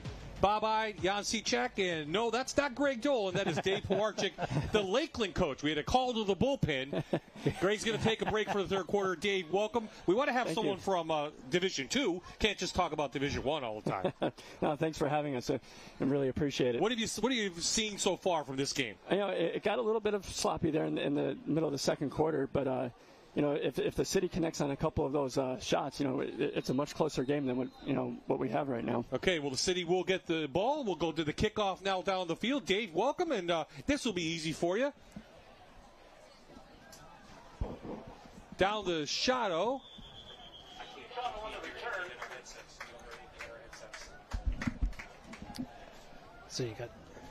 So the city will have the ball right now, and let's see, Dave, what did you like? Like, the city got a little bit of a drive going late with some short passing. What do you want to see them do in the third quarter? Yeah, I'd like to see the city again go back to the short passing game. You know, there's some really good defensive backs there on the county. You know, you got some really studs. You know, Sean Owens, Lesher. And we haven't seen Lesher run the ball yet. No, and that's kind of scary, you know. I mean, the X factor. And he is a quality athlete. Kiesendall's going to get the start. A big hit on the inside. By number 11. That is Rapooch from Mid-Valley with a big hit from Don Douglas. Wow, he just from his linebacker spot. Again, linebackers are not allowed to blitz, but boy, he saw that play and he fired that gun quick and shut that down. Yes, Gavin was a great player for Mid-Valley the last couple of years. Going to be a policeman now. He's not going to go to college. Talk to him during the practice sessions. So, family affair. Yes, a lot of Dad's an assistant up by you, assistant chief or something, right? So, he's going to head to law enforcement, so congratulations to him. Big hit here.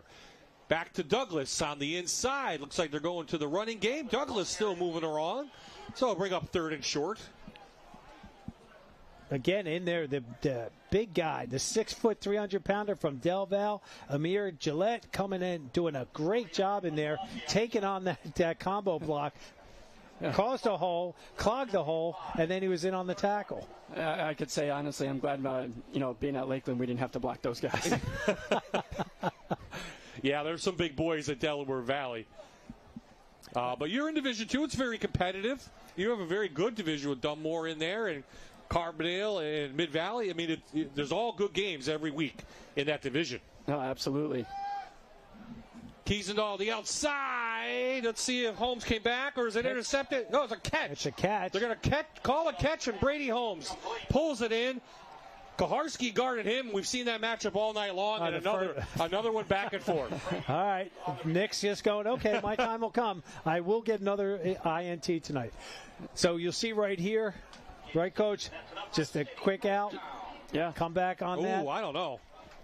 I guess the tie goes to the receiver. Yeah, it does. Yes, it does. Moravia Health first down for the city. Good sign for them, trailing by 13. They did get the ball to begin the third quarter. Douglas bounce to the outside. Here comes Sean Owens. Can't get him, but it is J.J. Rogers who does, I believe. Yes, from Riverside, who makes the tackle. Boy, J.J. Rogers, he had those 3 breakups in the first quarter, and now again he's playing shutdown corner out here, not allowing any type of running room. And you also saw a little bit of the county speed there. I thought Douglas had a little room to the outside there, and it was closed pretty quickly. You're probably happy not to see those Western Wayne guys, right, anymore? Owens and Vinton. Yes, absolutely. And those big guys up front. They were massive. They had a nice little run. Did Western Wayne, some great athletes out there. And now second along facing this city team. Kiesendall didn't think the ball was coming. He got it, though. Good pursuit by 56 right there. Nick Jackson. Jackson from Mid-Valley. I think we're going to have a face mask. So I think that's going to go against the county and should give the city of Moravia Health first down. Jeff Arthur, Carbondale coach, reffing. Why didn't you ref? Personal foul, face mask. Defense, 15 yards, first down. Hey, well, I didn't even know Greg Justin was even certified. So when and Coach has lost some weight. Like last time I saw him, when he said hello to me, then I was like, oh my gosh, I haven't seen him in years. He's looking good. He does. I give all the credit to the officials. It's a thankless job, isn't it? I mean. So inside county territory. Kiesenall going to roll, looking for anybody. No one was open. Puts his head down, smashes in to Sean Owens. Owens makes the tackle with Kiesenall with positive yardage. So we know Kiesenall could run. He proved it at Wallenpaupack back through the years. 10 touchdowns rushing in his career. Good run there. Sean Owens again. Remember, he was hurt his junior year? He was. And then came back, or sophomore year into junior, right? Yeah, he had a back injury. I mean, what kind of athlete was he on the field? Sean Owens was probably one of the best defensive backs that we had to play against in my 7 years as being the head coach at Lakeland. You've been up there 7 years, Coach? Yes. Wow. You're getting old. Douglas to the outside, and Moravia Health first down. Nice little drive being put together by the city. Coach, again, I know the last 2 years you've had some rough goes of it because you knew you were going to have a young team, but now those kids are what? Going to be their seniors? Sophomores and juniors now, and we have a nice senior class returning. We're going to have a 3-year starting quarterback back, which is always very helpful. Makes life a little bit easier. And of course, we have another Spatero, and he's pretty dynamic. They're like the Southern Columbia guys. Yeah, the Garcias, Garcias, yep. Oh, nice job keeping his balance. Venatucci wrapped him up, but Douglas got out of that and get back to the line of scrimmage at least. Boy, you see that big kid, number 99, you're like, oh, boy. Hey, he ran for a touchdown in the first half. He had him, but great leverage there, keeping his balance. And, again, then he turns a negative into a positive. Yeah, that's a great job by the trail running back. Well, we know the defensive linemen got some rest at halftime. Yes, How will they be in the fourth quarter? That's going to be see. Well, let's see if the city can convert this opening series of the second half, trailing by 13. They're keeping it close. Kiesenall going deep. Trayvon Dickey back there. Flag down. Good defense. Pulled in by Lesher. But let's see. This may be defensive interference. We definitely have a flag down in the secondary. And that's Lesher's second interception. That's going to be negated. Holding. Defense. 10 yards. So they're going to call a hold down there. Bon Lesher, that's, as you said, 2 interceptions, 2 pull back. Let's see if he was holding downfield. Wobbly ball. It's hard to tell. It was hard to tell from that angle. Happened before the ball came down, so. Spot foul, or no, non-spot foul, excuse me, not in high school. And down to the 23-yard line. Have you coached in this Dream game? Yes, back in 21. Okay, yes, you did. Ooh. That's right. That's our, yep. Keys it all through. It was a great time. I was linebacker and defensive end for the county that time. There was nowhere for him to run. They gave him a pretty good lick right there.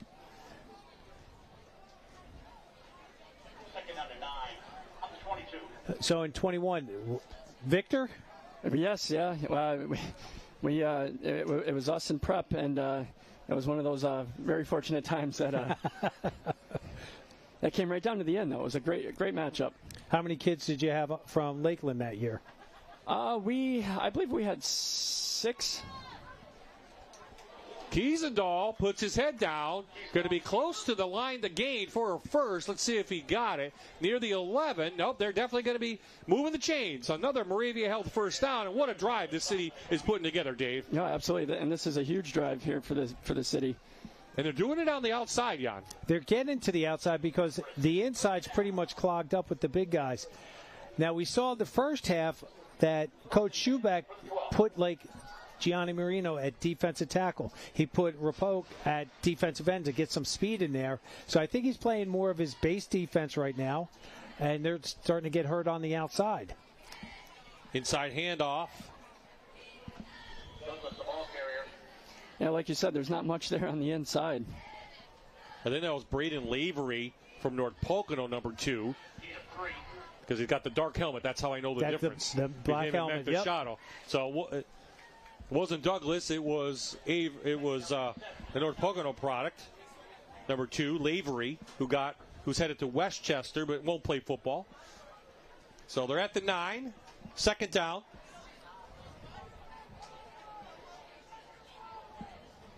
Berardi in, the West Scranton quarterback.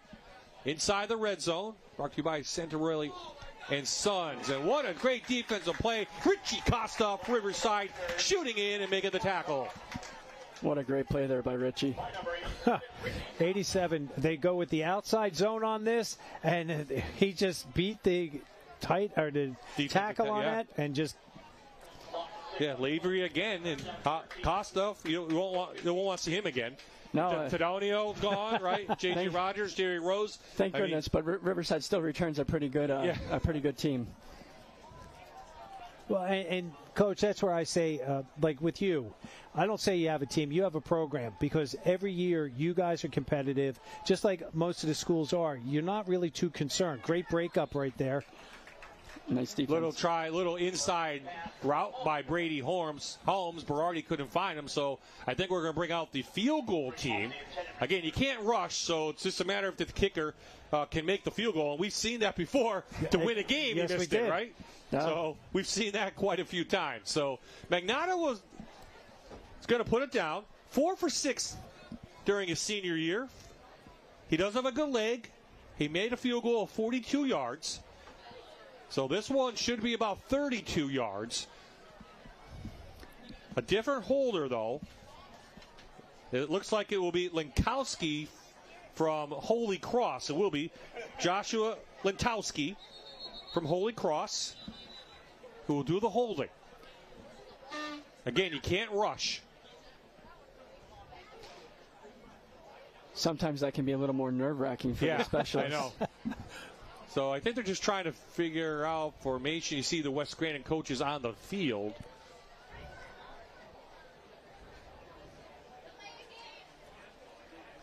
This to cut the lead to 10.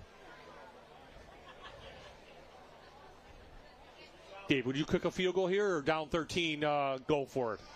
I'm known to gamble a little bit, so if I have some good receivers, I'd probably take my chance here. But do they get the ball back? What is is it 10 or is it 12? 14. Well, it was 13 they got the ball, so it had to be under 13.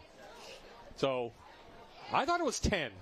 We should have asked Steve Jervis before. Coach Jervis came through, and we were asking him about some of the calls that they said illegal defense, and what he said was, the clarification was on Nick Koharski. They told him that they have to be at 7 yards at the snap, and he was coming up and then bailing. And they warned him 3 times about it. Magnata, strong leg, is up, and through. And the lead by the city is cut to 10. And now let's go down to Vince with a special guest from the Lions Club. Vince? This is the 91st Scranton Lions Club Dream Game. And who better than the coach here, Bill Dempsey. Now, for those who don't know, what is the Scranton Lions Club? So the Scranton Lions Club is a group of volunteers with Lions Club International. There's a bunch of us who are Dream Game alumni and other volunteers who work all year to put this game together. I mentioned a minute ago, 91 of these games, the 91st this year. What does this game mean for Northeast PA? It's incredible. It's the start of football season in Northeastern Pennsylvania, which is incredible and our favorite time of year around here. We've had over 6,000 players in the Dream Game throughout the 91 years. And for the Lions Club, we've raised more than $360,000 over the course of the last 25 years. And all that money goes to the Lackawanna Blind Association, which serves Lackawanna County and the surrounding counties. So it's a great cause, and it's a great night. And it's a great time for these kids out here. Some of them are going to be playing college, and for a lot of them, it'll be the last time they put on the pads. So what a great night we have tonight for 91 years. And for those who are interested in joining, how can they go about that? Yeah, so we have a Facebook page is the best way to get on there, to Scranton Lions Club. Send us a message if you're involved in fundraising for the Blind Association or the Dream Game specifically, or those two together. It's a great organization, or a great group of people, and this is the peak of our year every year. So we're happy to have a great night tonight. Bill, thank you. Guys. Thank you, guys, and we want to thank the Scranton Lions Club for having us for how many years now, maybe a decade or so, televising this game. 7,000 plus, as you heard at halftime here in attendance, and a lot more, and about the same or more watching at home or on YouTube throughout the world. No matter, a lot of family members throughout the world watching their nieces and nephews and grandchildren. We're glad you could join us on MyTV WQMY. So City will kick it off, and the county's happy to get the ball back. That was a long drive. That was the opening kickoff. That was right? the opening kickoff. So there's 3:57 left, and that's exactly what City needed. Yeah. So over an 8-minute drive, 12 plays, and they get 3 on the board. Magnatta's kick is long. Sean Owens back deep. Finally picks it up at the 9. The 14, excuse me, and he's taken down immediately. Owens on the return. So good special teams play.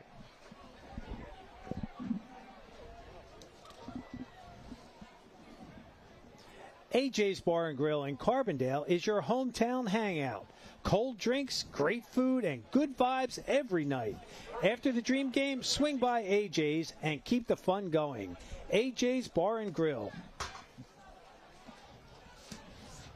So after the long possession from the City to open up the third quarter, the lead is 10. We'll finally see this county offense. Chase Tedonio comes back in from Riverside, and I think Coach Schubach's going to be aggressive and try to just air it out a little bit and try to get another score up.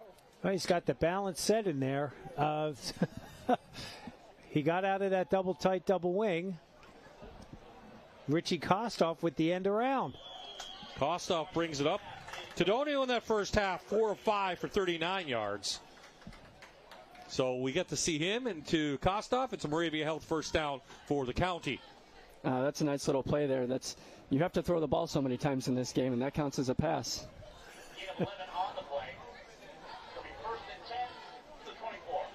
What's the difficulty in trying to mesh a team together, Dave, like in 7 days? Trying to pare down language to make it simple for the kids is the hardest thing to do. In 21, when we did this, we had a great group of kids who bought in quickly, and it was just coming down to what they liked to do and what they could execute. Well, the defense is pretty basic, right? As Vinton gets the carry, a good job by the City on the inside. As Schock comes in to make the hit, along with Reese Tanner, the linebacker's doing a nice job. Just went with that inside zone inside there, little trap action, pulling number 74, doing a nice job in there. That was Evan Dean from Western Wayne, 6'1", 260 pounds, trying to lead the way. But again, Schock did a great job coming up and plugging that hole. So is most of your time spent in practice on offense? No, actually, I would say that most of it's spent on defense. Is it? That's how I feel as an offensive guy, but my defensive coordinator will probably say a little different. But they're in a game like this, though, where you know what the defense is, they only can play a certain defense, so you're not doing anything special. What's really nice about this? Oh, Tedonio weaved downfield, caught. What a catch! Nice catch downfield by Shane Brower from Abington Heights. Pulls it in with another deep pass inside City territory. Boy, he had 3 steps on him, and that ball was nicely placed. Watch this. A great job. He had him beat. He had to come back. He got hung up. Number 4 comes trying back in there, trying to get that. That's Shamir Lyons from West Scranton. But just couldn't do it. The height differential there, Coach. Yeah. Right? I mean, let your playmakers go make plays. And he had a few steps on him. Tedonio actually threw that a little short. And now we have an official's timeout for a helmet that was on the field. You don't see that too often. No, I think there's a little frustration on Lions.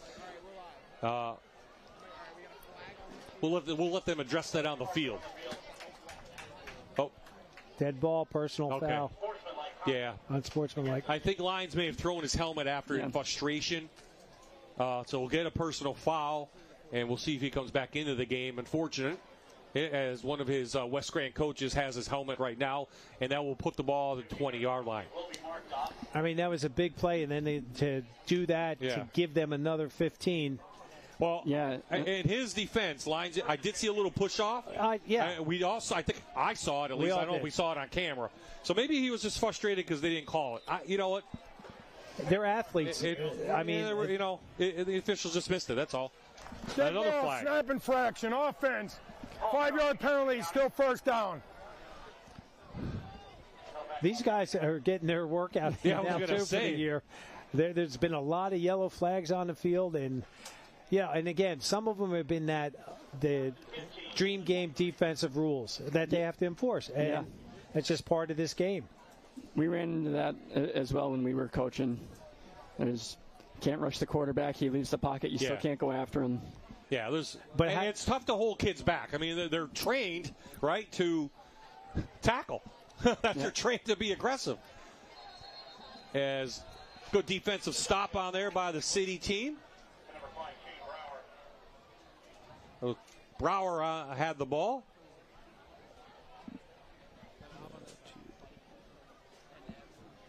.90 seconds left in this third quarter.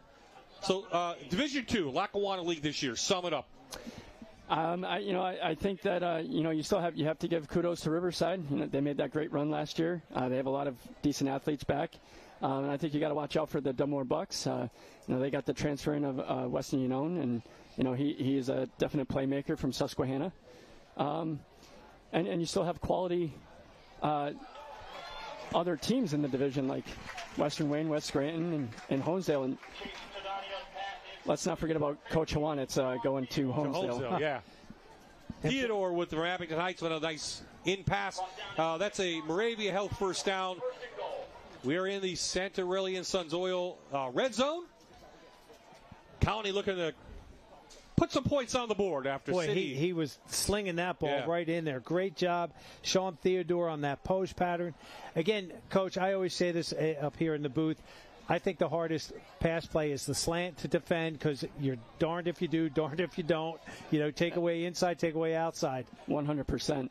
Back to that power formation for the County to give it to Reed from Valley View with Swalinski as the quarterback. And he'll be up to the 3-yard line. And that may just about do it for a short third quarter. So we have a 10-point gap. But the County is trying to extend the lead here in the 91st Annual Dream Game. Fourth quarter's next.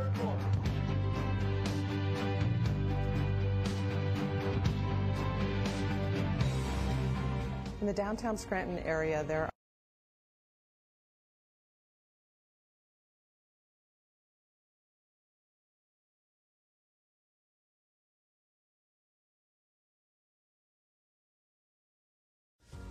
in the downtown Scranton.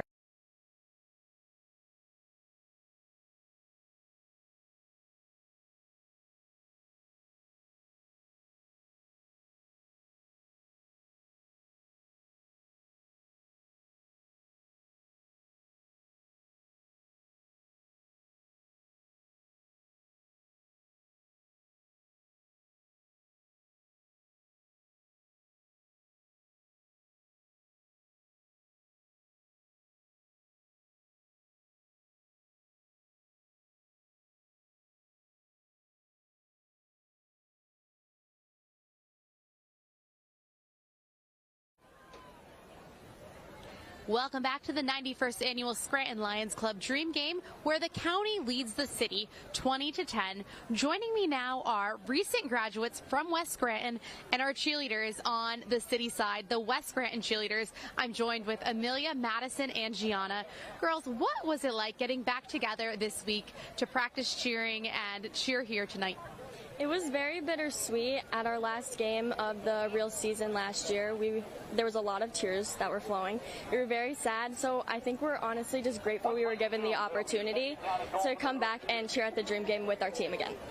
You have a lot of your younger girls here, and they're getting ready to go to camp. We all know Jerry. He puts on a great game here with the Dream Game, but what else keeps him busy in the summer? He runs a cheer camp that we have attended for the past I'm pretty sure it was 3 years. We've gone every year so far.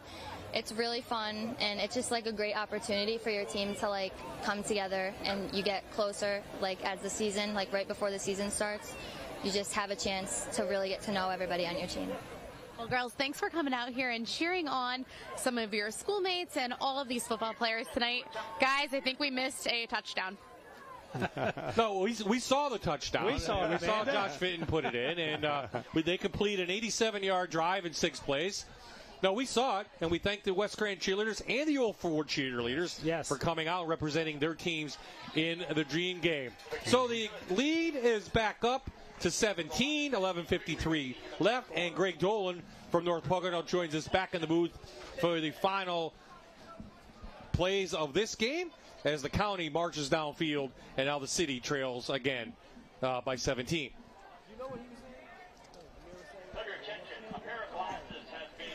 RS Carrilla Transmissions is proud to support tonight's Dream Game. Just like your team needs a strong drive to win, your car needs one too. And RS Carrilla keeps you running right. Visit us in Archibald, where performance meets reliability.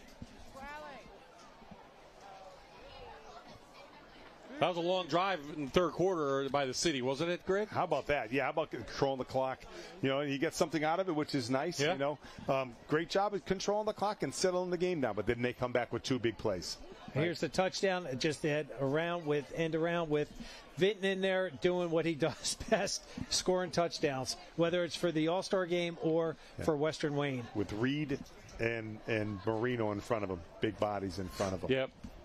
Yeah, absolutely. So there you saw what the county, we thought we'd expect to see from the county on that drive. And a nice comeback from them after they give up a field goal to the city. So the city will get the ball here in the fourth quarter, trying to get this one back into the game. Those Abington wideouts are a load, aren't they? Yeah. They go get that ball. And I don't know if you guys picked up on the eye black. One has it on the right side, the other has it on the left side. You see that. Yep.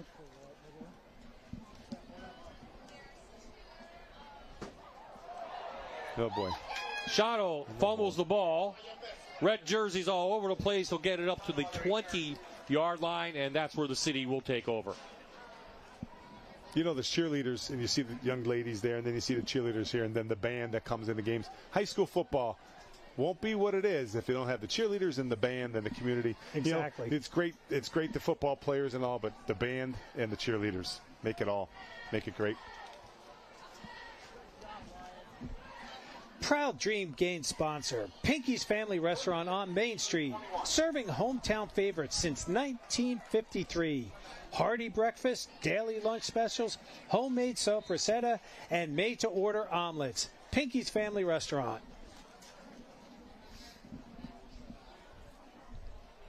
Tonight's Dream Game is brought to you by Price Insurance Agency, Carbondale's family-owned agency since 1927.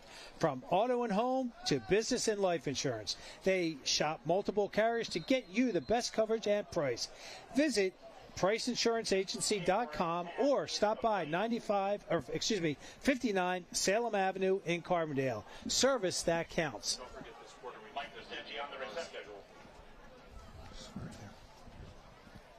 Back on the field, Berardi to Pacenti for about a 5-yard gain as the city tries to get back in this one.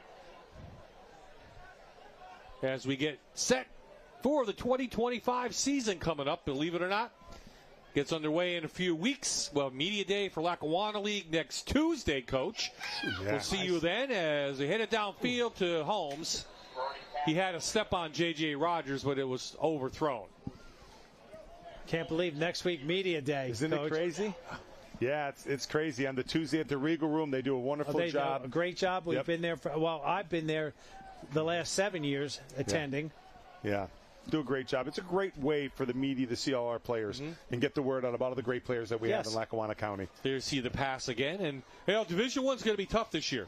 I mean, you always, Del Val, of course, is right there. And then, Prep. Yes. You guys. Yep.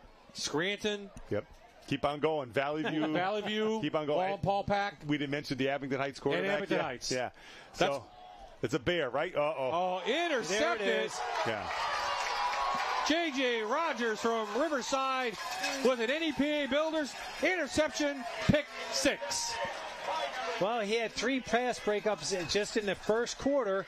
This was his time. I think he likes this one the best. Yeah. And, Jan, for what he did and covered all those deep plays, he deserved that one, right? Yes. He deserved the easy one because he covered those fades and those posts. So. But watch the ball get tipped. Coach, how often do you do tip drill? You do it so the kids get to see the ball coming out of the hand, right? So it's the right reason people use that drill. And there's a kid that was very deserving of that play because of what he's been doing all game. So the County's won 7 of the last 13 and might be putting 7 in a row after tonight. It could lean that way, Coach, unless all of a sudden if the county decides, hey, we got this, and they stop playing. Yeah. But I don't think Coach Schuback would ever allow his players to do that. Avery in for the PAT. Up, and it is good. 10:50 left in the Dream Game. We'll be right back.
Welcome back to the Dream Game. I'm still on the city sidelines, and I'm joined by one of Coach Minetti's players.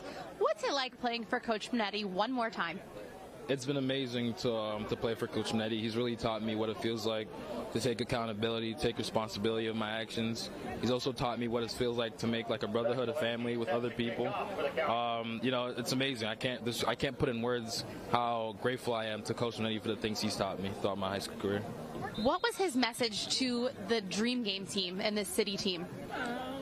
Because for the Dream Game, it's new teammates, so we had new brothers. He told us it's a brotherhood, and to just go and play hard and play for each other to get this win. And what does it mean to represent West Scranton just one more time? It's an honor to represent West Scranton. To me, there's no school like it. For me, it was home, so to be able to represent them in the Dream Game is like an honor. Thank you so much. Let's head over to the other side where Vincent has one of our county players. Alongside me, J.J. Rogers coming up with a big pick. You had a couple deflections earlier, but finally able to get one. How did that feel? It felt great. I mean, I was baiting it. I saw him throw, and I just had to go in on it. The earlier ones, I thought I had them, but sorry, I made up for it. You most definitely did. Now the last time you're going to strap up with some of your teammates. How does it feel to play under the bright lights with your teammates one more time? It honestly feels amazing. I mean, to play with these guys again, it feels great. I'm going to miss them, and yeah. JJ, great job. Guys, back to you. Great job by the county tonight and the city. And those kids going on to play or whether they're not playing are happy to be in the Dream Game. As somebody told, Joby Fawcett told these kids on Media Day right here. Yes. He still has friends from when he played.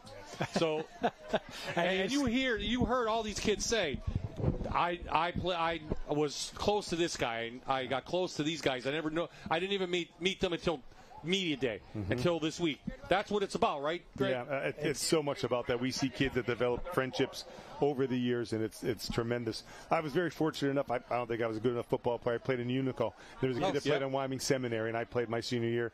And we became friends. And when he sees me or hits me up or just with a text or an email, it's out of the blue. And what a great kid. You have those relationships forever. I know it. And that's what this game, other than, helping out the Lions for the Blind Association, This is what it's about. Yes. How these kids, they can mesh together in 7 days and form a lifetime friendship. Lifetime friendships. And don't forget raising the money for people that maybe are a little more needy than you are. Yeah, absolutely. And I think that's a great the impression to put on our kids, especially in today's day and age. Not about you. It's give back. Give back. Go play football, play a game, but you're playing to raise money for people that are a little bit needy. And with 72 or 7,000 over 7,000 people here tonight, unbelievable. That's great. Yeah, unbelievable. That's why just understand, play the game, have fun, compete. Don't let it get silly. Don't take it overboard. Understand the bigger picture that we're looking at. And we've seen that sometimes, because their temper gets the best of them still. And we see that even at the college and professional levels.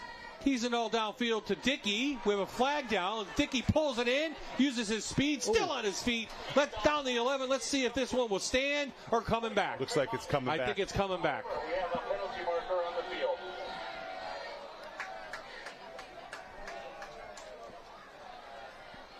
I don't think these kids don't want to win this game. Because when I went to practice, that was one question. Do you want to win? We want to win. City definitely wanted to win. They wanted to stop that winning streak. County didn't want them. They didn't want to be the team to lose to Hall, right? Right. Ineligible man downfield on the offense. Yeah. That's tough. 5-yard penalty, still third down. That's tough. Make no mistake about that. As a coach and as a player, you're competitive. You want to win. And now, again, you got to keep it in perspective and understand, but you want to win. And to our fans at home, that flag was thrown right after the ball was snapped, and the offensive lineman went down past the line of scrimmage. There it is. And he called it immediately. So it wasn't I'll wait and do it. He threw it immediately, and he's got some experience down there too. With the X's and O's, so he knows football. Yeah. Oh, is that Greg Justave? No. Oh, that looks like Greg on this sideline though, right? It is Greg on. So Jerry. Yeah, the next. That's Greg. Yeah, that's Greg. Yeah, I think that's Greg who called. Yeah, that's Greg. Yeah. Oh, I thought it was Stan. Okay.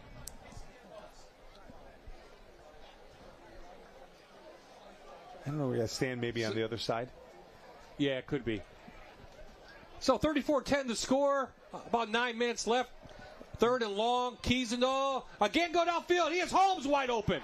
Brady Holmes in the open. Kaharski on the chase. Kaharski wasn't going to catch him. Touchdown, Brady Holmes. 71 yards for an NEPA Builders touchdown. Kiesendahl made that play by stepping up. I mean, again, quarterback drills, right? You see pressure, drop back. And he saw pressure, drop back, then cut to his right, stepped up, and made a great throw. Watch it right in underneath here. The tackle's block, yep. Right? Yep. And he was directing him. Yep. He was saying, go, go. Yep. Great ball. Brady Holmes, wonderful breakaway speed. And Nick Kowarski just said, he's got it. He's got me, so I'm not conserve my energy. Something at this point. But if you go man-to-man the whole game, there's going to at least be 2 long plays. That's at least. Well, the city is not giving up. Brady Holmes with a long touchdown pass, Magnata, for the PAT. And they get the ball back. And they get the ball back. It's like rugby in that sense. Lead's cut in half now. Yeah. 34-17 to score. City gets the ball back. They get the ball back. Defensive secondary tired. So we'll see. Right? You never know. They got to be getting tired, right, Bob? Yeah.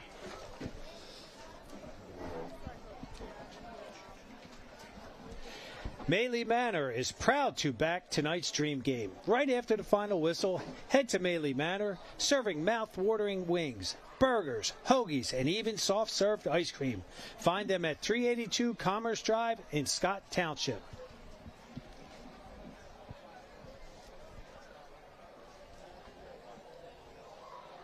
With this long drive and this happening, a lot of the skill players, offensive players for the county, are probably not getting the reps that they wanted, like those other quarterbacks and guys, because just having a chance to be on the field is. When the other team has the ball for 8 minutes. Yeah. Now they got to kick off and play defense again. So City gets the ball after the Holmes touchdown.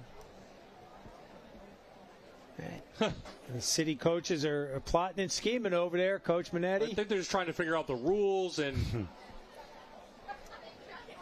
Well, again, one of the Abington coaches is right there with them, so if they have any questions, they can ask. Yeah, as we said before, Joe Jervis from Lackawanna Trail, Joe from Abington. They'll have the rules down pat. They'll know perfectly what needs to be done.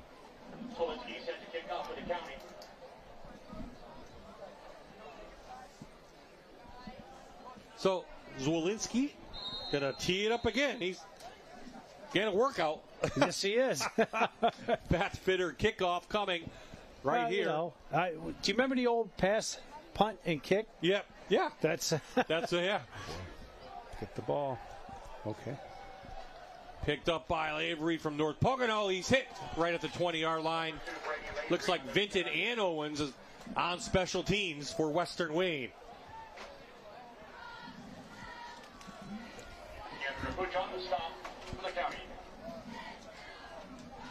Proud supporter of tonight's Dream Game, JJ Trailer and Auto has the trailer you need. Utility, dump, car haulers, equipment trailers, and more. With top brands like Hallmark, CarMate, and Be Wise. Visit jjtrailerandauto.com or stop by today. Steve and Irene's Dream Game sponsor and your hometown hoagie hub. Craft hoagies for your fundraiser or team events packed with fresh meats and cheeses and hometown pride. Steve and Irene's Hoagies. Okay, so Berardi in the offense now back on after Kiesendahl threw that last touchdown. Two prep kids out to the side. Little inside screen to Trayvon Dickey. Dickey with a lot of speed, but read nicely by the county. And Rapuch from Mid-Valley makes the tackle. I like it. We talked about it, right? But not enough room. It was like a middle screen, like a little rocket screen. Rocket screen, and you're doing it to the short side. Maybe wide side. That's just me. I agree with you. Sometimes you want to run those schemes right, but not a bad idea. You're getting I like the idea. Absolutely. Yeah, and they got the clock to battle now, so they got to sort of make things in a hurry here because you're down 17 with 8 minutes to go. Well, they can't do another 8-minute drive. Cannot. No, it's got to be quick. They need another. Yeah. They need to throw it downfield. Yeah, I agree. Timeout. Well, yeah. J.J. Rogers, I think, had to get a shoe tied. St. Schuback had to do that. That's part of when you're coaching. You do a little bit of everything, right? Absolutely. You got to be there for the kids, right? Berardi has time over the middle. Yeah. Picked off by J.J. Rogers.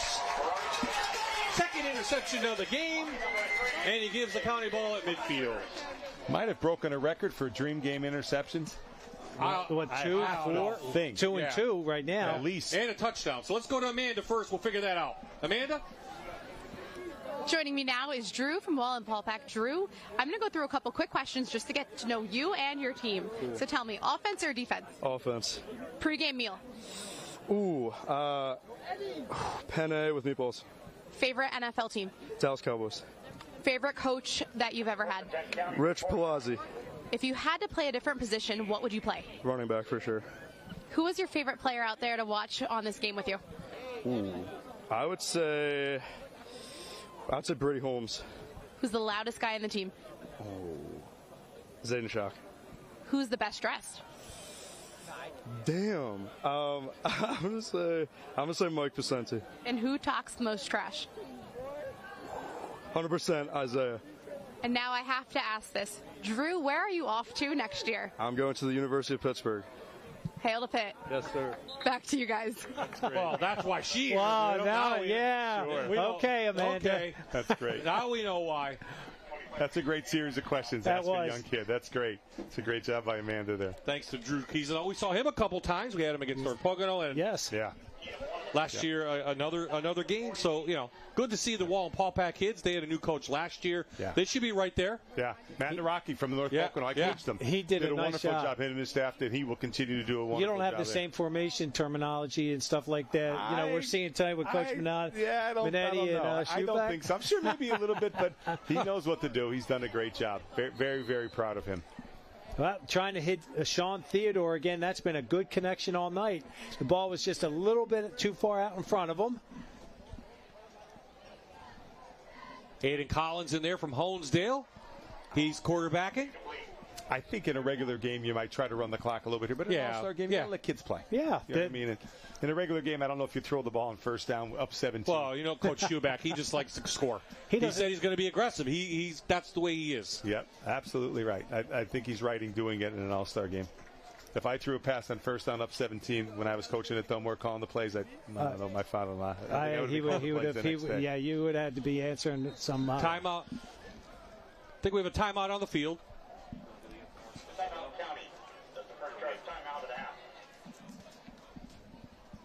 So we have a timeout on the field, 7:01 left in this game, 17-point advantage for the County. And the time now for the Friday Night Rivals regular season schedule. I was just going to say, Bob, I thought we were setting that up. We set it up. Look at this. There it is. There it is. There's our schedule for the season, our 10 games. We'll start in Pottsville with Mike Brennan down there against a very good Shamokin team. Logan Steele getting a lot of looks at quarterback from some major universities. Then we'll head down to Wilkes-Barre. We had Stroudsburg and them last year. It was a very good game. We'll be up at Abington. They're putting new bleachers in up there. New press box. Going to be at the high school for the first time ever. So that should be exciting. Back down to Nanticoke with your old Tunkhannock team. But, you know, a new field down there. We haven't been there in a few years. No, last time I was there was Cinders. And our first time to Bloomsburg. Bloomsburg has a beautiful facility. Mike Kohut's team going to be right there. That's a great PSAC game. PSAC game. PHAC game. The Heartland Conference. Back up for Lakeland Dunmore. We saw Dave, another Division II game. Back to Carbondale. First time ever to Carbondale. And another Coach first. Jervis was excited. Yeah, absolutely. Pittston, new coach down there. Back to Berwick with Coach Curry. And then we end up the season with the guy to my right. Yeah. Deep pass downfield. Caught. Oh, my God. Did he not know he was being chased down? I think he thought he had. Do you think he thought he scored? That he was in the end zone? That was sort of, Yeah. Why did he stop? I don't know what Brower was doing. I thought maybe he could just walk in or something. That was kind of odd. Boy, I'll tell you what. I think Sean Theodore's going to have some trash talking with that one on him. Yeah, so is Coach Duda.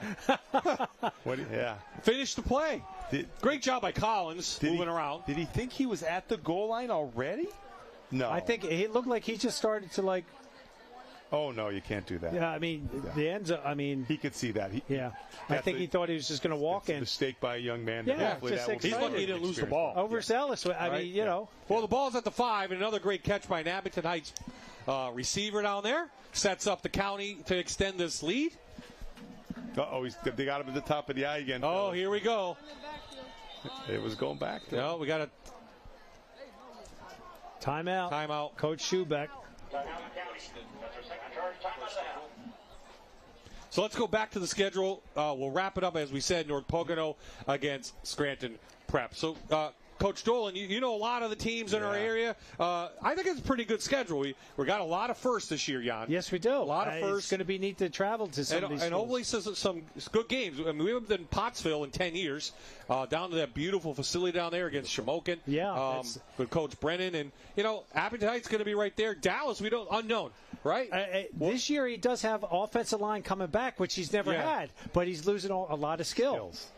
Yep. And Tunkhannock should be really competitive this year. Lipinski was a playmaker for them last year, and they're really counting on him to step up his game. Loyal Sock and Bloom. Bloom's Coach Kohut down there.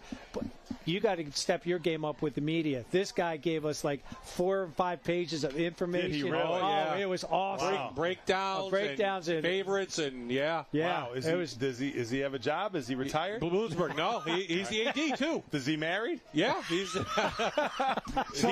organized, Craig. So I guess. He's married and has a job and has enough time to do it. Oh my gosh, it was crazy. What connection to Cocoa? All right. Again, Loyal Sock, a lot of PHAC All-Stars coming back. Yes. They did have an injury in the backfield. They're going to miss that kid. But, Justin Van Fleet, very excited about that team out there, and that's a good Division III matchup. And he's done such a great job during his tenure as head coach. So back on the field, we're going to give it to the big guy. Here we go. Sideways. Wow, no, they caught him that time. Well, look at there you go.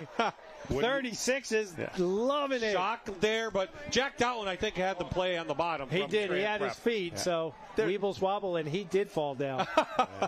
You're telling where the ball is going. So and the next thing is, what do you do with a big running back or anybody? Get them going sideways, right? See, look at that. That was vertical. Yeah. Hey, what a great job with your schedule, Bob. You guys are really hitting a lot of areas in northeastern Pennsylvania and a lot of, like you said, first time. But that's great because everybody wants to see you guys come. It's fun. It's So, are we able to mic you up on your game? Absolutely. No problem with me. Listen, don't worry about that. Listen, if Prep comes, what a great program. And I'm hoping that will be something maybe for a league title. We're hoping that would be our hopes and our dreams, that would be a very big game for us. Illegal substance? No? Okay. Yeah, I don't know if you could do that outside the hash, but... Collins looking. Here comes the rush. First sack of the game. Yep. First sack of the game. That is Travis Sharples from Scranton Prep. Now, does Coach Gallagher teach at the high school? Is he at North Pocono? He is in our intermediate unit. Okay. All right. Yeah. Obviously does a great job at Prep. Their record and their wins and losses speak for themselves. The proof, as they say, is in the pudding. Right? Yes. They do such a great job with the kids that they have. Always a great challenge. Listen, that's way ahead of ourselves. Coach is going October. Yeah, October. I'm excited to go to Crispin. I love going to Crispin Field. And again, to have CJ there. CJ there, yeah. You know, Curry coaching at Berwick again. That's a great name to stay with Berwick, isn't it? Yeah. Pottsville, legendary. Pottsville, legendary field. Yep, legendary. Yeah, you guys have picked it, done more. That's a great schedule, a great landscape of northeastern Pennsylvania football. I mean, we go to Coleridge in the Heartland Conference, Lackawanna. Mm-hmm. That's a great. Whoever picked that schedule, you guys did a really nice job. Guy to my left. That's it. Well, that was a little bit of what he's doing. And what we do, Bob does a lot of the investigating. I'll I'll get in touch with all the local coaches. Mm-hmm. Hey, what do you think? And they're like, maybe not this year. Right. But.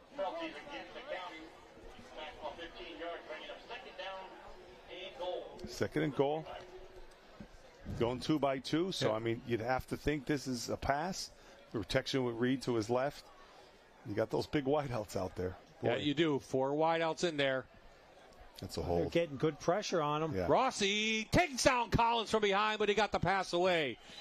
The number 58 will have a hard time blocking Rossi. Rossi just is so and another lanky. flag down. Roughing. I don't know if I'm thinking horse collar. Horse collar. But he was held, too, as you saw. I mean, they didn't call that. He was held. Let's see what the flag is. There's no penalty on the play. There you go. Okay. Picked up. So good defensive play from Ambrose Rossi from Prep. And second in forever. Now for third down and forever, for the county team at the 25-yard line. If they get 25 to score, they're up 17. Well, that third quarter flew by. The fourth quarter is getting back to the pace we had in the first half. A little bit slower. Yep. Kids are, I think they're a little tired, but they know that the end's coming. And soon, this is the emotional part is going to start coming out because some of these kids, it's the last time game. they're ever playing organized football. Keep your cool. You know what I mean? Play the game. So 2 by 2 again. You got the 2 Abington wideouts at the top. You got Lester down here. Now another. That should be a motion penalty. Yeah, there's the flags. Double pass. Yeah. This time he does get in, but there's a flag. This may be coming back. Yep. 87 moved, and so that was Abington to Abington, right? Yes. It's at the jet sweep, and then Abington to Abington. It was. You saw Richie Kostoff, unfortunately, number 87, didn't get set. He turned, and that's why they called that. Yeah. Yeah, no, 5. He's got over 100 yards receiving, so got to go with him. I know it's not the tough. I know it's tough as a referee not to throw the flag, but you're in an all-star game. You gotta let some things go. It's slowing the pace of the game down. Yeah. Well, it's a tough game to watch, and unfortunately, I'm speaking as a fan as well, right? You're home watching on TV, or here, it slows a lot of things down. I mean, how many times do we say when you're watching a football game, God, another one? Yeah, another one. I look at it. Penalties are penalties. Yes, they are. The infraction, you break the rules. I know. I get it. It's just tough in an all-star game, I think. Yeah, that's my point. Because we're hitting on about 3 hours now. Yeah. Well, that's a good job there. Collins through the middle. Still on his feet, pushed out of bounds by Reese Tanner at the 15. So it'll be fourth down now for the county team. That was a great job. The guy beat him right off the bat, the 3 technique on the guard there. He did. He just flew by him. So that was a great job of seeing that pressure, stepping up in the pocket, moving out to his right. So he gives them a very makeable now 4th and 15. Timeout on the field by the county. I'm going to pick up on that point because I talked to the District 4 representatives, and they had the same problem when we did their All-Star game. They're going to go to the college rules, where the guy goes out of bounds, it's placed, the clock's going to roll. Mm-hmm. So something to think about maybe for this dream game to keep the pace up. It's a good idea. Keep them moving. Go to some of the college rules. I mean, it's an all-star game, and the kids are going to college. So something. I don't know. Just an idea. And I tell you what, I think another thing, too, just to talk and have discussion, we have a lot of great backs in our area. Yeah. Let's not forget to hand the ball off. Yeah. Now, you got to figure out the numbers and how you're going to block it, but you're a coach. Sit down, X's and O's with your coaches. Right. How do we run the ball to get some number games? Let's not forget the great backs we have in our area. I'm not saying don't throw it, but if you have 50, 60 plays, if we're throwing 51 times, you don't want that, right? Northeast Rehab is proud to be the presenting sponsor for this year's Scranton Lions Club Dream Game. Northeast Rehab is the region's top provider of sports medicine, physical medicine, rehabilitation, and neurology. Northeast Rehab. So 4:03 left in the game, 17-point advantage for the county, and it seemed like they've had the ball inside this 20-yard line for almost 10 minutes. Real time. Chase Didonio is going to be the quarterback. They're going to go for it on 4th and 15. Little razzle-dazzle. Trying to go back to Didonio and throw it out of bounds. City holds. They get the ball at the 20-yard line. I like that. I mean, kids want to have fun. Let's do it. Having fun. Again, a 4th and 15, your man, they're getting guys moving all over. Probably could have just lined up 2x2, threw it up to one of the Abington kids again. They run the Philly special. That's what they ran Philly special. That's what they had tendencies looking like, Yeah. So now the city has, look at, they can score in 2 seconds, or 5 seconds, right? 10 seconds. The ball back. Throw the ball. Then you got to look at. Then we got a 10-point game. So you're like, I don't know. Anything can happen. We said, especially with the way the rules are. And with kids getting tired, it's late in the game. Well, they got too many guys on the field right now. Okay. Well, that's that's another way to win the game. Put 12 on the field, right? Well, I don't. Well, if they don't catch it, it works great. So we are going to have a new quarterback to talk about. Oh boy. And we'll talk to him quick. It was Josh Lintowski from Holy Cross. He's headed to Widener. And he'll be a mechanical engineer. He threw a pass right to the other team, unfortunately. But good to see a Holy Cross player get out there, even if for a second or two. He did do some of the holding on some of the PATs and the extra points. And again, I give Coach Minetti and his staff a lot of credit. Hey, get in there. Yep. You know what I mean? Play. He practiced all week. Absolutely. It's his time. Yeah, absolutely. So, picked off. County gets the ball. Again, he had time. Rolling out, looking. And Coach, you know this, right? Don't force the ball. Absolutely. If it's not there, throw it away. I mean, you tell them that, but they're kids, and they're still trying to impress, their coaches, their teammates, especially at an all-star caliber. Yeah. I think that's the third interception by a Riverside player tonight, isn't it? Two from Rogers, one there from Jerry Rose. You got some good athletes, right? Yep. Back out to one of our players of the game, Shane Brower, over 100 yards receiving in this game. Wow. And over 100 yards passing from Tidonio. Brower just makes it like nonchalant. Yeah, give me the ball. Gets yardage. Yeah, okay. Yeah, they have those two wide open. They have Sesko tight end, and then they have the Gavin Anders kid coming back, plus the great quarterback. And obviously Greg Justave and Joe, they do such a great job scheming. They lost a lot of their linemen, but we'll talk about a bear getting ready to play them as far as offensively, what you got to do defensively against them. Think about the quarterback with those wideouts right. that they have. And again, when you have a physical mismatch where you have a 6'3", 6'4" against a 5'10". Physical mismatch. Yeah. Tidonio back. Here comes a little bit of pressure. Pump fake down the middle. Comes back for the ball. And it's caught. Is that the other Abington Heights product? It is. Sean Theodore. They're saying you're going to hit the ground. I thought it hit the ground myself. Oh, nope, it's going to be a flag, illegal motion, so this one's coming back on that. Yeah. I think I could be wrong, and maybe Mike will disagree with me. I think you bat down the hatches here, fellas. Just you could run the clock out. Yep. You know what I'm saying? But get the tailbacks in there, run the ball, get a tight end in there, get to the line of scrimmage, run the clock. I think you're proving your point. You won the game. My opinion. I'm not saying Mike is wrong. Jacob My opinion. Touched the ball other than on defense? Like he hasn't been in the backfield, has he? Didn't he have the 2 interceptions that didn't count? Yeah. And that's it. That's all we've seen from the Mid-Valley product. And if you break a long run, well, hey, you break a long run. Yeah. That's the way it goes. But I don't think I'd put the ball in the air here the rest of the game, and you could run this clock out, and everybody stays healthy. And they do. Preston Reed from Valley View right up the middle on second down. And the clock will roll, and looks like County will roll to another victory and extend their 2-game advantage now in the overall series in this one.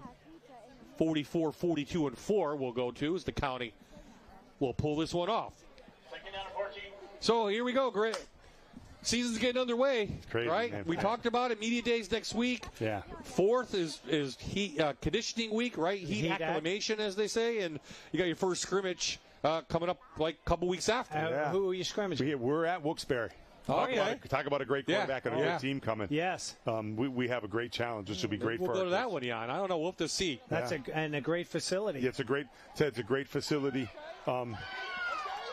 And they have quarterback and great players. And I think, God willing, we could be okay. Yeah. That would be a nice scrimmage to watch. I think 2 teams. Yeah.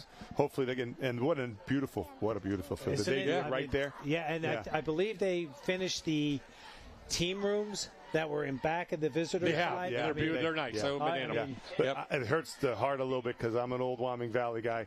No more JR, no more Myers, no more Coughlin. That's a little hard to. I grew up watching my brother Gary play at Wyoming area, and they played all those teams, and they were big rivalries when we were there. So not seeing those names in high school football is a little bit different, but they've done a wonderful job with that high school and that field. So after the Moravia Health first down, County on the move late, minute left in this one. Tadoniel trying to add on, and it is caught to Brower, and Brower is having himself an all-star game. Well, he got a touchdown on that one. Yeah, he did. That one he caught in the end zone. He said that one, I'm good. So the NEPA Builders touchdown to the Appleton Heights product extends the lead, and that just solidifies what we kind of already thought. County's going to win this one. Yeah. The score is indicative of if you saw both rosters. Yeah. Yes. And I thought the city did a great job. Fought admirably. Their coaches did a great job, but too much talent and size on the County. And it's a little bit of a wave now. We're in that little wave of County. Yes, that's the way it goes. There's ups and downs of the dream game on the sides.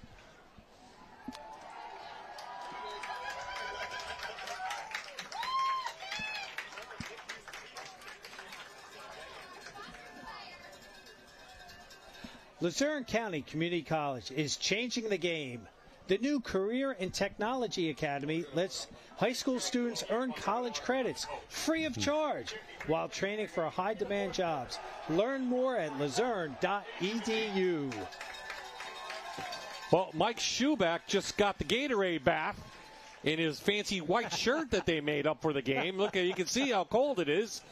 Probably feel, well, I would like a bucket of water now on me because it's hot up here. And again, that was a great job. But again, the kids understood that this is something that they're giving back to the community. Yeah, another time to play football. And hopefully these last 53 seconds go like we want them to go, and then they shake hands. And then, like you said, relationships for a lifetime. Yeah. And hopefully no one gets hurt in the last 53, and hopefully, nothing will escalate here. Another one for Schuback. Good for him. 2 Gatorade baths. That's good. That shows you the admiration they have for him over this short period of time. Do you know what I mean? Yep. They've taken to his coaching, and they're like, Mike's a great guy. Does a great job with the Old Forge 24 program. years down at Old Forge. I don't know the numbers, but probably on his way to being the all-time winningest coach over another great coach, Elio Gigerelli. And he's on his way to probably being the winningest coach in Old Forge history. And that's saying a lot because Elio Gigerelli is a legendary coach. Is he the veteran of the Lackawanna League? Is he? Him and Keith? Keith's 20-something, right? Yeah. 20? Him and Keith. Yeah.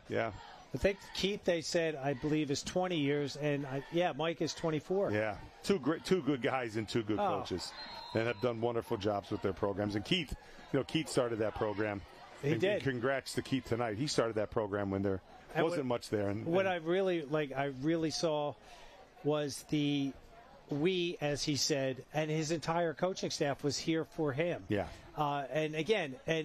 Yeah. He's a very modest guy. He said, no, it's not me, it's the kids. Yeah. No, it's not me, it's my staff.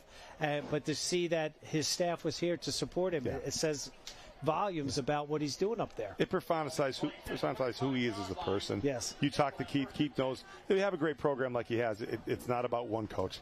Right? No. It's about a bunch of assistant coaches. It's about great parents. It's about a community, a band, cheerleaders, football players, principals. There's a lot to put into a program, and if you don't understand that, and Keith does, it's not about you. A key word you said was program, Greg.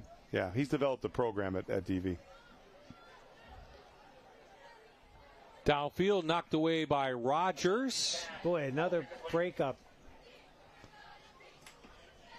They're going. Hey, listen, you give them credit. They're still firing away, Bob. Yeah, right? well, Letowski's in there. Give him a little couple throws, right? Holy Cross product, plays the guitar. Glad to see him on the field. Had a nice career at Holy Cross. I was at one of their games last year. I thought they were very competitive. Yeah, the coach is doing a good job there at Holy Cross. Yeah, absolutely. They're getting some of the kids. Good night for Chase Tedonio. 10 of 12, 146 yards. 130 of those yards went to Brower. That's of the yards that the county had. A couple quarterbacks in there with Ide and Collins, as well as Walensky. Yep. So all that ice on the field from the Gatorade showers, it's like make it. Hey, we have intentional icing. Yeah, that's funny. I found that funny. Thank you. I appreciate you. I found that funny. Going into our 8th year, you find my humor. I did. I found that funny. I'll tell you guys are a couple because that wasn't that funny. Yeah. We're a couple of what, though? Yeah, we're a couple. That's a great. But you know what? That could be dangerous over there. Be. Yeah. So the teacher is going to beat the student tonight. Yeah. As Schuback will beat Minetti, and they will play in the first game of the year. Weston Old Forge again. Right. That's right. So they will meet in a few weeks, and let's see how that goes. Jerry Rose on that pass breakup from Riverside. Great job. I mean, the Riverside kids, what good athletes did they have at Riverside? You've seen them all over the field tonight, right? Yeah, let's talk about Jerry. Headed to Misericordia. Over 1,000 points scored for a very good Riverside team last year in basketball, right? Mm-hmm. And a very good football player. He's had a couple surgeries. He said, I'm done. Too much. I'm having some pain in my foot. So, unfortunately, you see these kids get to this age, 18, 19 years old, and they put a lot of time in. They've gotten beaten up, and they just don't want to do it in college anymore. You got to respect that. Absolutely, and especially when kids start playing when they're 6, 7 years old. I mean, sometimes it's too young, right? I agree. And honestly, my personal opinion is it is. Yeah, and you don't want to wear kids out. And I'm glad to hear kids say, "Look, I want to." Listen. He might break this. He's that type of kid unless he's just trying to run it up because this kid is electric. No, I think he's going to try and break it. Here goes Sean Owens. Yeah. Owens to the outside. Still fighting, and then we'll do it. That should do it. Run that clock. Yeah, run that. 1.6. 1.6. They give him an extra second or two. That's fine. They're going to roll. There you go.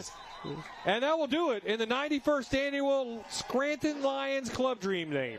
The county defeats the city 41-17 to extend their winning streak and to take advantage in the all-time record 44, 42, and 4.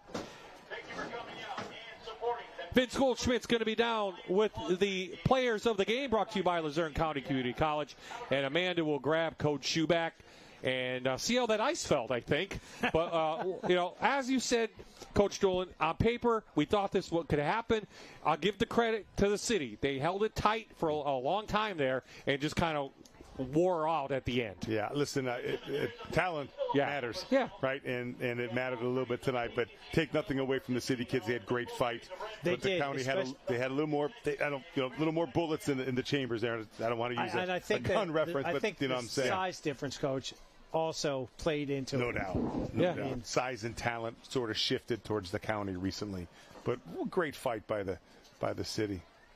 Just to watch football, how great is it? It's wonderful, especially July. Here we go, baby. Yeah, here we go, man. It's Coach, you said you're leaving for the Jersey Shore. As always. The last time, I mean, until hopefully Christmas time, then you can enjoy a vacation again. We're go to States and living our hopes and our dreams. Okay, Vince, with the Luzerne County Community College Players of the Game. Take it away, Vince. Our players of the game, Shane Brower and J.J. Rogers. Boys, first off, congratulations on the dominating win. I'll start with you, Shane. I talked to you right after the first score of the game, and you said this is what your college can expect from you. This is what you love doing. And not only did you score one touchdown, you went and scored another and got 100-plus yards. How does it feel? It feels amazing. That's just the practice, the dedication. My other wide receivers get me open, the line blocking for me, the quarterback giving me the ball. It was a great time. And JJ, I talked to you actually not too long ago. You had a couple of pass breakups early, and then you come away with the big pick. The story of this game for your defense, interceptions, pass breakups, what is it about this team and about this game that you love so much? I mean, this team is just amazing. I mean, we came together well in this game. It's been an honor to play in it, and I wouldn't want to play with anybody else but this team. Boys, go celebrate. Bob, back to you. Thanks, guys. We were going to get Coach Schuback, but here he's talking to the county team, and an impressive job. Thanks to Jake Minetti and Mike Schuback for helping us out, getting everything that we needed for this game, and a great job, getting their teams ready in a short amount of time to play in tonight's game. Yeah, it is. 7 practices. It's hard to get them to gel, but you could see both sides really, these kids, they really enjoyed each other and gelled, and that's what made a difference. Yeah, no doubt. It is a short period of time. They sort of took the model from the Big 33, and we're doing a great job in placing it into the Scranton area. So it was great to watch. Great to watch football. Penalties and interceptions. Okay, let's go down to Amanda right now with Coach Schuback. Thanks, Bob. Coach, you have to be incredibly proud of this team and how they came together for tonight. Yeah, we tried to make it a really good bonding experience throughout the week. We had dinner for them every night because kids are driving an hour and a half away. They're here for a reason. They were all-stars, and, they didn't. We just approached practice in a different manner. We gave them the benefit of the doubt. We scaled everything down. We put in a couple packages, but it's all the kids. These games are the kids. The kids make the plays. The kids do all the work. We're just fortunate to be part of it. Thanks, Coach. Congratulations. No problem. Thank you. Bob, Jan, back to you. Okay, I want to thank Amanda for coming in tonight, and hopefully we'll see her soon. And, again, we welcome in Vince Goldschmidt for the Friday Night Rivals season. We'll see Vince throughout the year. We start August 22nd, Jan. I know. It's not as fast as Coach Dolan over here, season starting, but wow. It's okay. Let it come, man. It's the greatest season in the world. Enjoy the beach. You'll be back for Media Day next week. Next Tuesday, Media Day. Next day, and the Lackawanna League kicks off, and then or gets underway, and then we'll have a couple extra after that. Get a top 10 in there. Friday Night Rivals top 10 coming back on Tuesdays. I think North Pocono might be in the top 10, just so you're aware. And, no pressure. And we'll see what happens. But, Greg, thanks again for being with Bob. us. Thank you. Really appreciate your knowledge and, lending your voice and here right in the booth. Thank you so much. It's my honor and pleasure to be here. Last but not least, got to thank our crew. Our crew came early. They set up. Everything that you see on the air cannot be done without our fantastic crew, Tyler Peterson and Steve Phillips in the 2 director and producer chairs, and our entire crew. We'll name them throughout the season. Can't thank you guys enough, and we are looking forward to 2025 Friday Night Rivals. Gets underway August 22nd, Shamokin at Pottsville. Final score tonight, County beats the City 41-17. For Greg Dolan, Jan Cechak, this is Bob Ide saying so long from Peckville.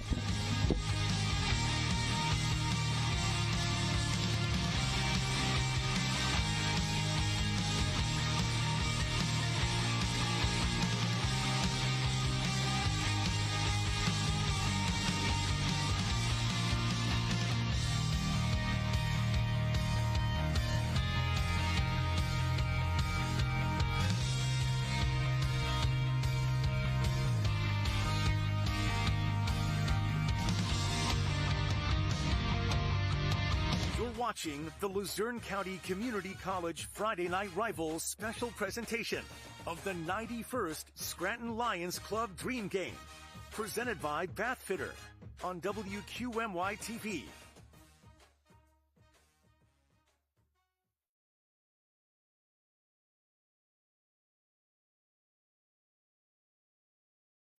You're watching the Luzerne County Community